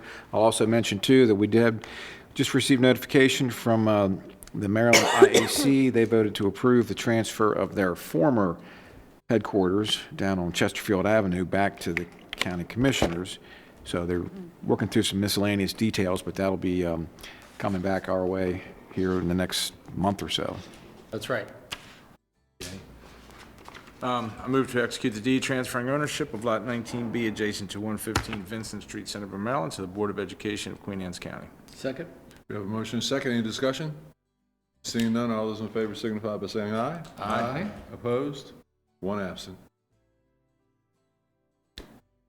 Thank you, Commissioner. Thank you. All right, thank Have you, a great one. Commissioners. Thank you, Lee. Thanks for being here. Next meeting will be daytime, right? That's right. Thank you. That's right. All right, Commissioners, we got some action items to cover here this evening as well. They're under tab number 3. So if you want to flip to tab number 3, Item 1, pages 1 through 10. This is a petition to intervene in Maryland Public Service Commission case number 9868. So there's been an application filed for a certificate of public convenience to construct 3 co-located solar voltaic generating facilities totaling 9.98 megawatts. This is on 74 acres of property just outside here of Centerville, on adjacent to the 301, 304 interchange. It is within the town's growth area and the town of Centerville's Tier 2 growth area. This is a clear attempt to circumvent standards found in both Maryland Code, Public Utilities codes, and our zoning code, and our planning staff has recommended that we intervene in this particular case because it's inconsistent with the spirit of all of our objectives here with solar projects. I move to file a petition to intervene in the application of TPE MD QA15A LLC, TPE MD QA15B LLC, and TPE MD QA15C LLC for a certificate of public convenience and necessity to construct 3 co-located solar voltaic generating facilities totaling 9.98 megawatt in Queen Anne's County, Maryland, case number 9868. Second. We have a motion and a second. Any discussion? Oh, where do you begin, right? Yeah. Yeah, Amy, give the Reader's Digest version of what's going on here broadly, but this case specifically in Queen Anne's County, if you could. The concern with this case and the reason that I've come before you with this request to intervene is the fear of the precedent that would be set by not directly interacting with the CPCN process at this point. When 931, the Renewable Energy Act, was passed last year, and we had to accordingly update our solar provisions, we all kind of came in line with the siting standards as outlined through that legislation. Basically, utility scale solar is permitted to be sited in accordance with those standards, and community solar projects have a lighter standard. Since the update of our code and since the approval of the renewable energy legislation, we've predominantly seen community scale solar projects. We have not seen utility scale projects like we had seen prior to Senate Bill 931. This bill, this proposal is located at the intersection of Route 301 and 304, and it is in the town's designated growth area, Tier 2. During the negotiation of that legislation last year, we successfully put a prohibition on major solar development within the town's growth areas. What this project is a combination of 3 co-located community solar projects that in its entirety basically constitutes a major utility scale project. So what I did was put that in writing to the Public Service Commission, that I found that the application as submitted was a pretty clear attempt to circumvent some of the key standards that were negotiated in very long and hard-fought battles during the previous legislative session. And I really called upon, hopefully, the Public Service Commission to make some kind of a determination as to whether or not they also were going to deal with what looked like a clear circumvention of the standards. I mean, this is blatant. I felt that it was. And I felt that I had enough legal ground through consultation with our planning attorney to put in writing that when it lands in the county, we would treat it as one comprehensive major solar energy generating system rather than 3 separate community solar projects. So in an attempt to get a determination on that very interpretation that would be applicable to any other project that we might see in any of our growth areas, and also wanting to make sure that we're following the letter of the law as was dictated to us through the last legislative session. We want to make sure that that interpretation is also going to be supported, because my concern is that we might see other applications like this or other applications that I haven't thought of yet that are also circumventing some of those standards. Yeah, you take a 400-acre farm and you just do 40, 10-acre solar projects, you still have a 400-acre farm of solar at the end of the day. But like it circumvents our personal property tax on utility-grade solar, which goes back to farm preservation. Not to mention, Kent County has a project over there that was developed into solar. That was their last piece of priority growth area that had water and sewer to it. So they lost it. They put solar there. This is a priority growth area for Centerville. We're having all these conversations about moratoriums, and we won't be able to build on the island. We're going to have to build in the towns, but then if we take that town land and put solar on it, we can't build on it, which is where we would have to build. So there's a lot of things going on here that are just bad about all this, honestly. And the town did submit a letter, so we submitted a letter, and the town of Centerville did likewise, in accordance with the completeness determination deadline, which the public utility law judge established. The application was found to be complete, but as a result of the letters that were submitted, there was a request that the applicant submit a brief that addresses the points that were raised in our letter. And this intervention is meant to, if we intervene, we will have an opportunity to also submit a brief in the deadline that is established by the public utility law judge. So I think it's important to be engaged in that conversation. And the town of Centerville is considering intervening as well. But their council does not meet until next week. Very well. We have a motion and a second. Any further discussion? Seeing none, all those in favor signify by saying aye. Aye. Opposed? Abstained? So moved. All right, thank you, Amy. Thank you, Commissioners. Our next item, item 2, pages 11 and 12, we have drafted a resolution number 2607 for your consideration. This is to initiate a temporary moratorium on the approval or processing of applications for data centers. This has been a big issue around the state of Maryland. I think there's at least 6 other jurisdictions that are considering similar pauses for development activity for data centers for obvious reasons, their energy usage and necessity for large areas and farms. So this would be an effort for us to work with the zoning team and draft and craft appropriate designations and standards for this type of use in Queen Anne's County. We really don't have anything that fits the mold currently for data centers. So for your consideration. It's 12 months. I move to adopt Resolution 26-7, temporary moratorium on the approval of processing of applications for data centers. Second. Got a motion and a second. Any discussion?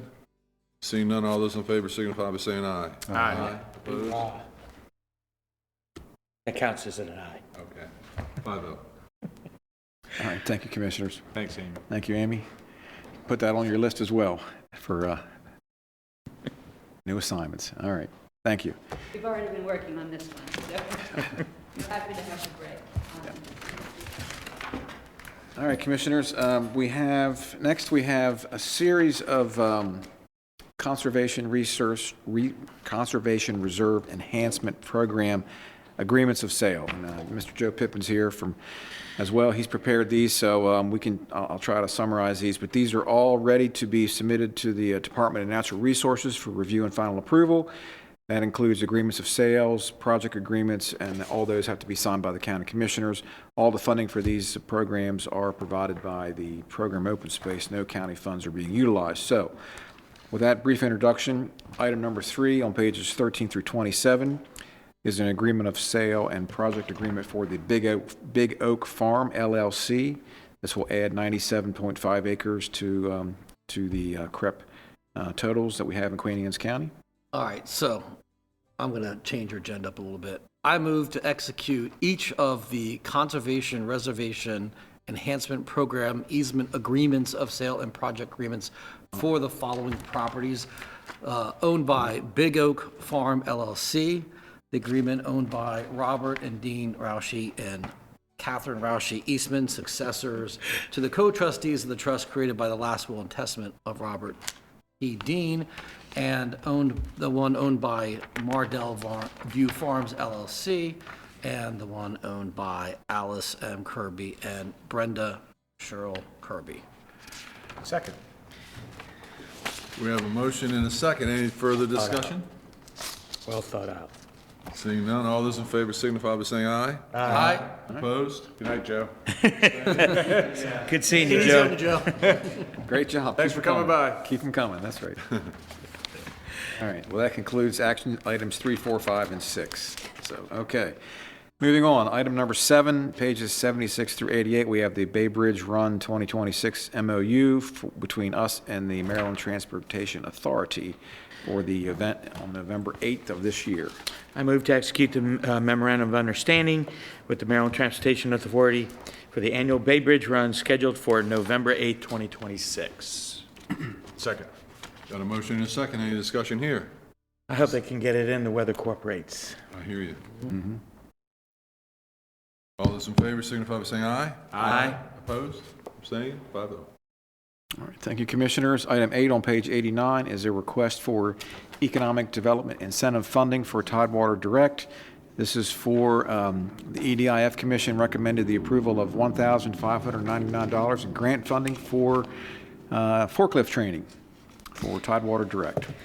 I move to approve the disbursement of $1,599 from the Economic Development Incentive Fund, Workforce Fund for forklift training to Tidewater Direct LLC. This disbursement of funds is contingent upon a signed agreement between the Economic Development Incentive Fund Commission and the Tidewater Direct, and will outline the conditions of the agreement and performance of the project.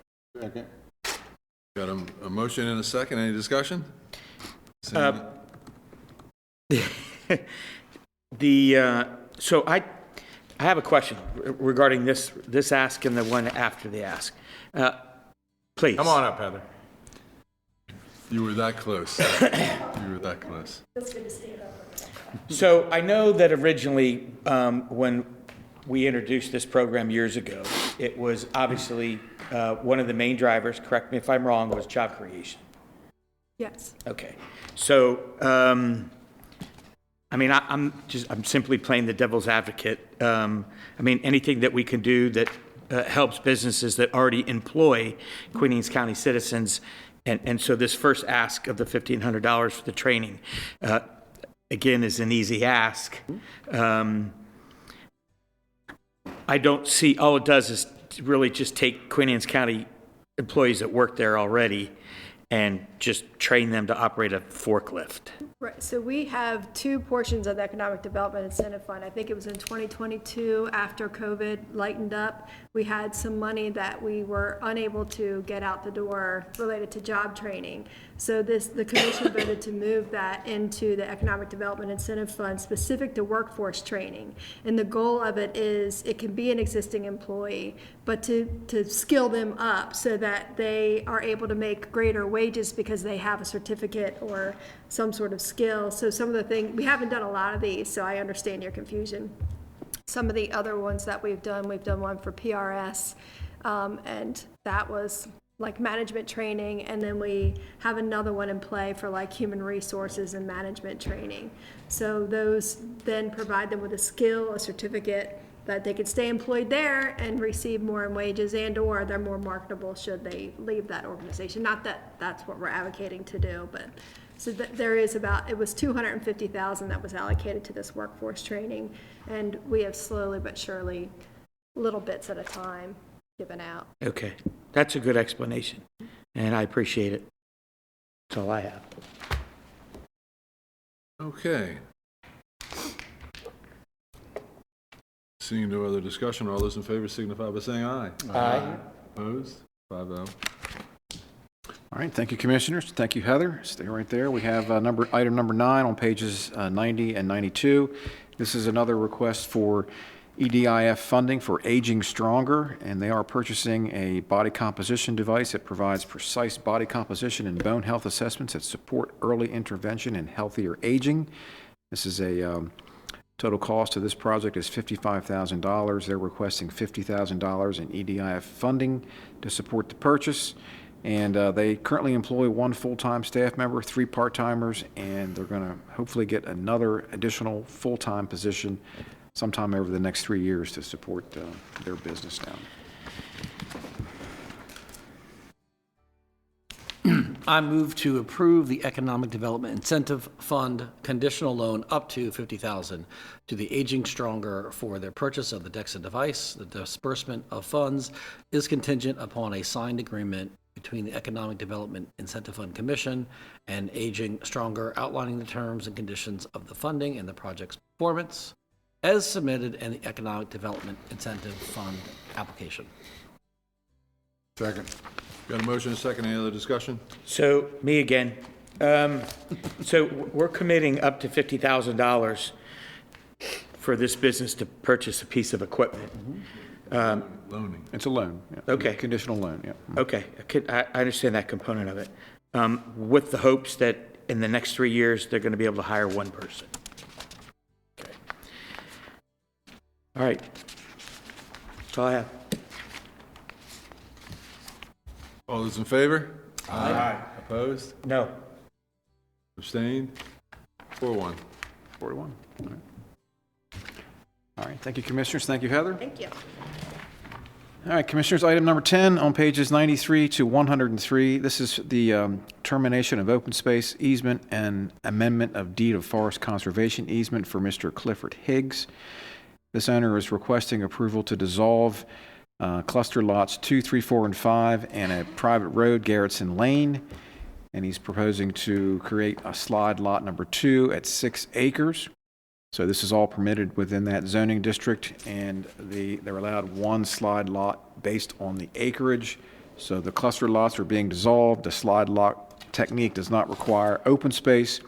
That would get terminated as well, and all the open space that was required with the original cluster lot subdivision. So that's where we are. I move to execute the termination of open space easement in the amended deed of forest conservation easement for the Clifford Higgs minor subdivision plan. Second. Got a motion second. Any discussion? Seeing none, all those in favor signify by saying aye. Aye. Opposed? So moved. All right, thank you, Commissioners. And our last item tonight, we have a desk item. This is from the Y River Oyster Program. This is a letter from Mr. Bruce Abel.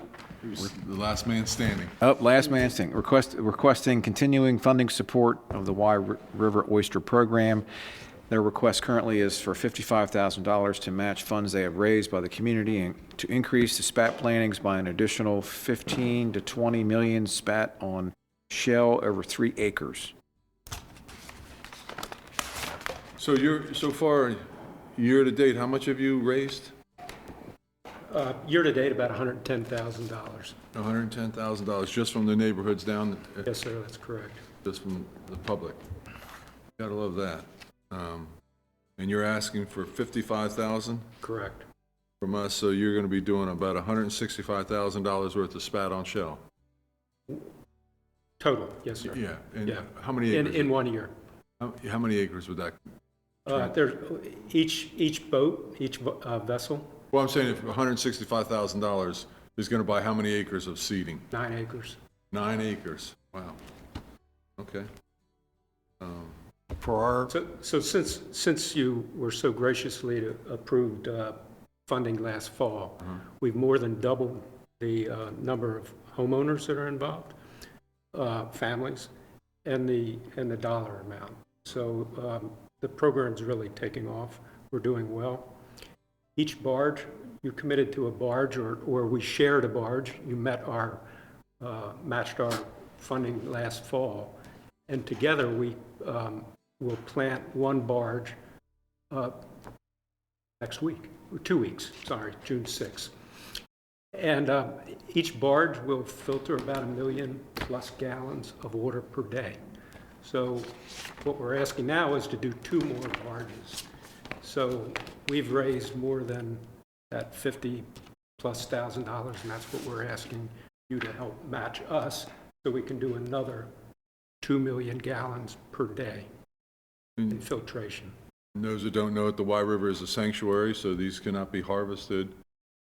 And sooner or later, when they mature out, hopefully in the next, 3 to 5 years, the spat will be coming off of those and flowing out into Eastern Bay and attaching out there on some of the other beds that have not been that lucky. So, I think it's an investment in the future. It's like what we do for the farms. Once those oysters mature, we don't have to spat on shell anymore. We move more towards, helping other oyster beds. So. Mr. Abel? Can be harvested. Yeah, correct. These can't be, right. Mr. Abel, can you explain the process for our viewers on how do you do all this? So you buy the spat from Horn Point? So correct. So no, not from Horn Point. So what we did, we went out and got the community involved first, okay? And their donations we will accumulate. We're a nonprofit. We're Midshore Community Foundation is our sponsor. So we work with them, we'll take the money, and then we'll buy them from a grower, not Horn Point. It's actually seed to shock, if you wanted to know that. Seed to shock. Correct. There's a same company that's doing the seeding in Eastern Bay for the state of Maryland. So you're not putting them in tanks? They're for grown the in spat tanks. to They're go on grown the in shell? tanks. Their shell is put in They've already tanks. done that? That's correct. They've already done that for you? That's correct. That's correct. And how big are they when you put them on the barge? Are they dime size or? No, microscopic size. Microscopic size. But this past April, we did go down and we scuba dived down, took samples from our last planting. We're very happy with the results. We've talked, or we will be taking that data and presenting it to NOAA as well as ORP and kind of helping us assess that. But we're very happy. We've seen 3, 4 real oysters on that used to be spatter, now oysters, 1.5 to 2 inch size oysters. That's great. So it's working. How many people have been involved in the program with you guys in raising the money? There's a handful, like 5. But mean how many people? But there's again, there's over 70 families. Okay, that that's the number I was contributed, looking for. And probably 20 to 25 others that are involved, but just want information. Okay. And that is about 22% of the homeowners on the Wye River. Okay. How deep is are the oysters in? How deep Now, of the water? The perfect depth is 15 to 18 feet. I didn't know that. That's interesting. All right, well, Why is that the sweet spot? I'm sorry, what's that? Is that's the sweet spot for? Well, that's recommended. That's what you by got. the- That's what you got. That came from the DNR and, yeah. and NOAA, actually. Right. Which we're not going to do. So the locations are determined by the DNR. We are not picking those locations. Comes from side scan information that came from NOAA, so that we and they know that where we're placing the spat on shell is suitable for growth and success. So because it's a sanctuary, are they going to allow you to churn them up after a few years to get the sediment off of them to bring them back up? There's a word for that, and I forget what it. you only need to do that when they're When they're adults. No, when they're dead. you're removing that sediment so you can plant new spat onto the shells.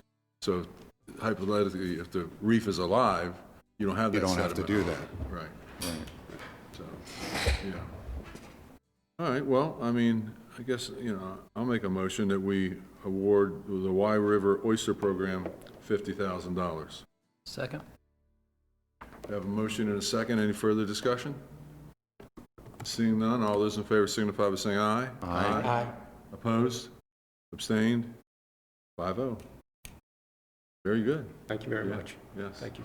Mr. Abel, there's another program that people are doing where they're putting, The baskets? yeah. Yeah. You gotta have enough salinity, so like in the river, you get up too much fresh water. He's down by the mouth of the river, so. So he gets enough salinity. Yeah, and I'm sure he gets, You're talking about the baskets? Yeah. It's a great program. It's the MGO program. Primarily, it's an educational program. So out of each basket, you're getting a small number of spat, actually. So Shore Rivers estimates that you're going to get 250 spat out of each basket. We did Millions. 20 million. Right. So Right. but it's a great program, and I fully support it. and then you can get bottom leasing where somebody can basically rent the acreage and acres and just put the baskets on the bottom or float them, it just depends on where they are and what the salinity is doing. So, Yeah. Yep. How many folks do you think did the basket program? Just guessing. I couldn't guess. What number I throw out might be totally off. QAC Channel 7 did a piece on a gentleman by the name of Bill, who raises oysters from the baskets off his pier, and he's got a total of 12. And they start as spat in a small little basket, and then they progress as you get older. You're seeing an oyster that's 4 years old that's grown on the bottom of the bay, and his are the same size after a year and a half. So the water clarity around his pier is amazing. The nutrients or something? Huh? The nutrients are on a higher level? I would recommend that you Yeah. watch that segment on QAC Channel 7. It's fascinating. Absolutely fascinating. Thank you. I think that the five of us up here sitting here, did a lot for the farms. And I think this is another way, the farms are in great shape and we'll continue with that, but if we can get the Y River to explode with oysters and then move away from it, I think, that's a good thing for everybody. Good thing for everybody. Honestly, I'm surprised that you're the only ones that have approached us. Well, they've raised the money, that's what I'm saying, they have the skin in the game and, almost at a 2-to-1 rate, and I think that's commendable by far. So thank you, Bruce, appreciate it. Thank you very much. Thank you. Thank you for staying, being the last man. Yeah, thank you. At least it wasn't worth nothing, that's a good thing. All right, well, no press and public comment, nothing to read? We're good to go, so, roundtable, you want to go, boss? Yeah, so all the high schoolers are graduating this week for Queen Anne's County and Kent Island High School. So to all of the graduating seniors, we're all very proud of all of you. So congratulations and go do great things. Number 3. Go past me. Patrick, you ready? Got anything? I've been approached not strangely, by a number of teenagers asking if we would do a mental health town hall, which I was really, I'm taking it seriously. Okay. So I'll let you guys know. Yeah. I'm not sure how it would work. Would it be at the high school? Would it be at the fire department? And their thoughts is that it should be over the summer, because if you wait till school, then if anything comes out of it that's proactive, we'd like to give the school time to think about it and implement it. Sure. And the yellow card program that's being done at Talbot is the gold standard. So we'd like to encourage the public school to look into that. Awesome. So Cool. You ready, Coaches? Yes, sir. So transportation planning meeting tomorrow at 5:30 at the Kent Island Library. Residents can review the draft region, now 2027 Transportation Improvement Program, and provide comment. This plan aligns with the MDOT Consolidated Transportation Program. Juneteenth festival is coming up for Kennard on June 13th. It starts at 8 a.m. with the Father's Day haircuts and a continental breakfast, followed by the parade at 10 o'clock. Graysonville Community Center is also doing the Juneteenth. 19th or the 13th? What did you say? June 13th Okay. for the Kennard Festival. Okay.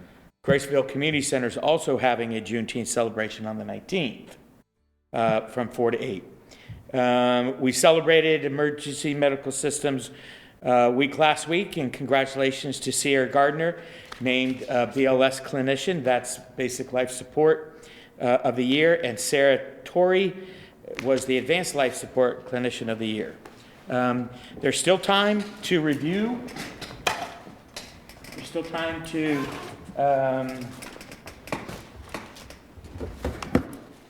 there's actually a few days still left over, Jim, if you don't mind. The shrink rack program is accepting bags at the Graysonville Transfer Station, and you can receive your bag from West Marine, either one of our libraries, Ace Hardware in Stevensville, the Town Hall building in Centerville. Just as a reminder, you have to take the zippers and the vents off. And then last, I want to share the fact that I got to attend yesterday's Maryland State 2A baseball game, where Kent Island High School varsity baseball competed against Hereford for the 2A State Classic. They lost 3-2 with 2 outs in the bottom of the 7th inning on a walk-off blooper into right field. But this is the first time in 18 years that a Queen Anne's County High School baseball team has attended the state playoffs. So kudos to those young men. There was actually 3 freshmen on the team, so very, very deep. But I want to attribute the success of the baseball programs at both our high schools to the youth baseball programs that are feeders into those programs. We're turning out some great kids that are playing the game. So kudos to Jack Cheney, the coaching staff for the Kent Island High School boys varsity baseball team, and of course the young men that fought very, very hard to get to where they were last night and just couldn't make it happen in the 2 outs, runner on first, 2 balls, 2 strikes, and the next pitch, just a blooper into right field. And Hereford won, played a good game, and they won on a walk-off. But kudos to those boys, and I look forward to watching them come in the future. I think they're only graduating 2 or 3 seniors, and they have 2 freshman starters. So this is going to be a great program. Great job, boys, and we look forward to watching you guys do it again next year. That's all I have. I don't have anything to add, but you may want to give the lacrosse team a shout out. Yeah, oh yeah. Also, too, the lacrosse team, they went to their state championship game. They fell short as well, but again, making it to the state championship game for all the school, all the 2A schools in the state of Maryland, and make it to that championship game, win it or lose it, it's a huge accomplishment. So absolutely, to Bobby Woolley and his coaching staff, and the Kent Island boys varsity lacrosse team. Very good. Yep. Sweet. Nothing? Good. I just want to give a shout out for the senior summit. You know, you got to love our seniors. That's all I got to say. I appreciate everything they do. And they had over 850 people show up. Food was great. Event was great. Great weather. Very, very proud of them. Happy to sit on that committee with them. And with that, Make a motion to adjourn. Second. All those in favor? Aye. Thank you very much.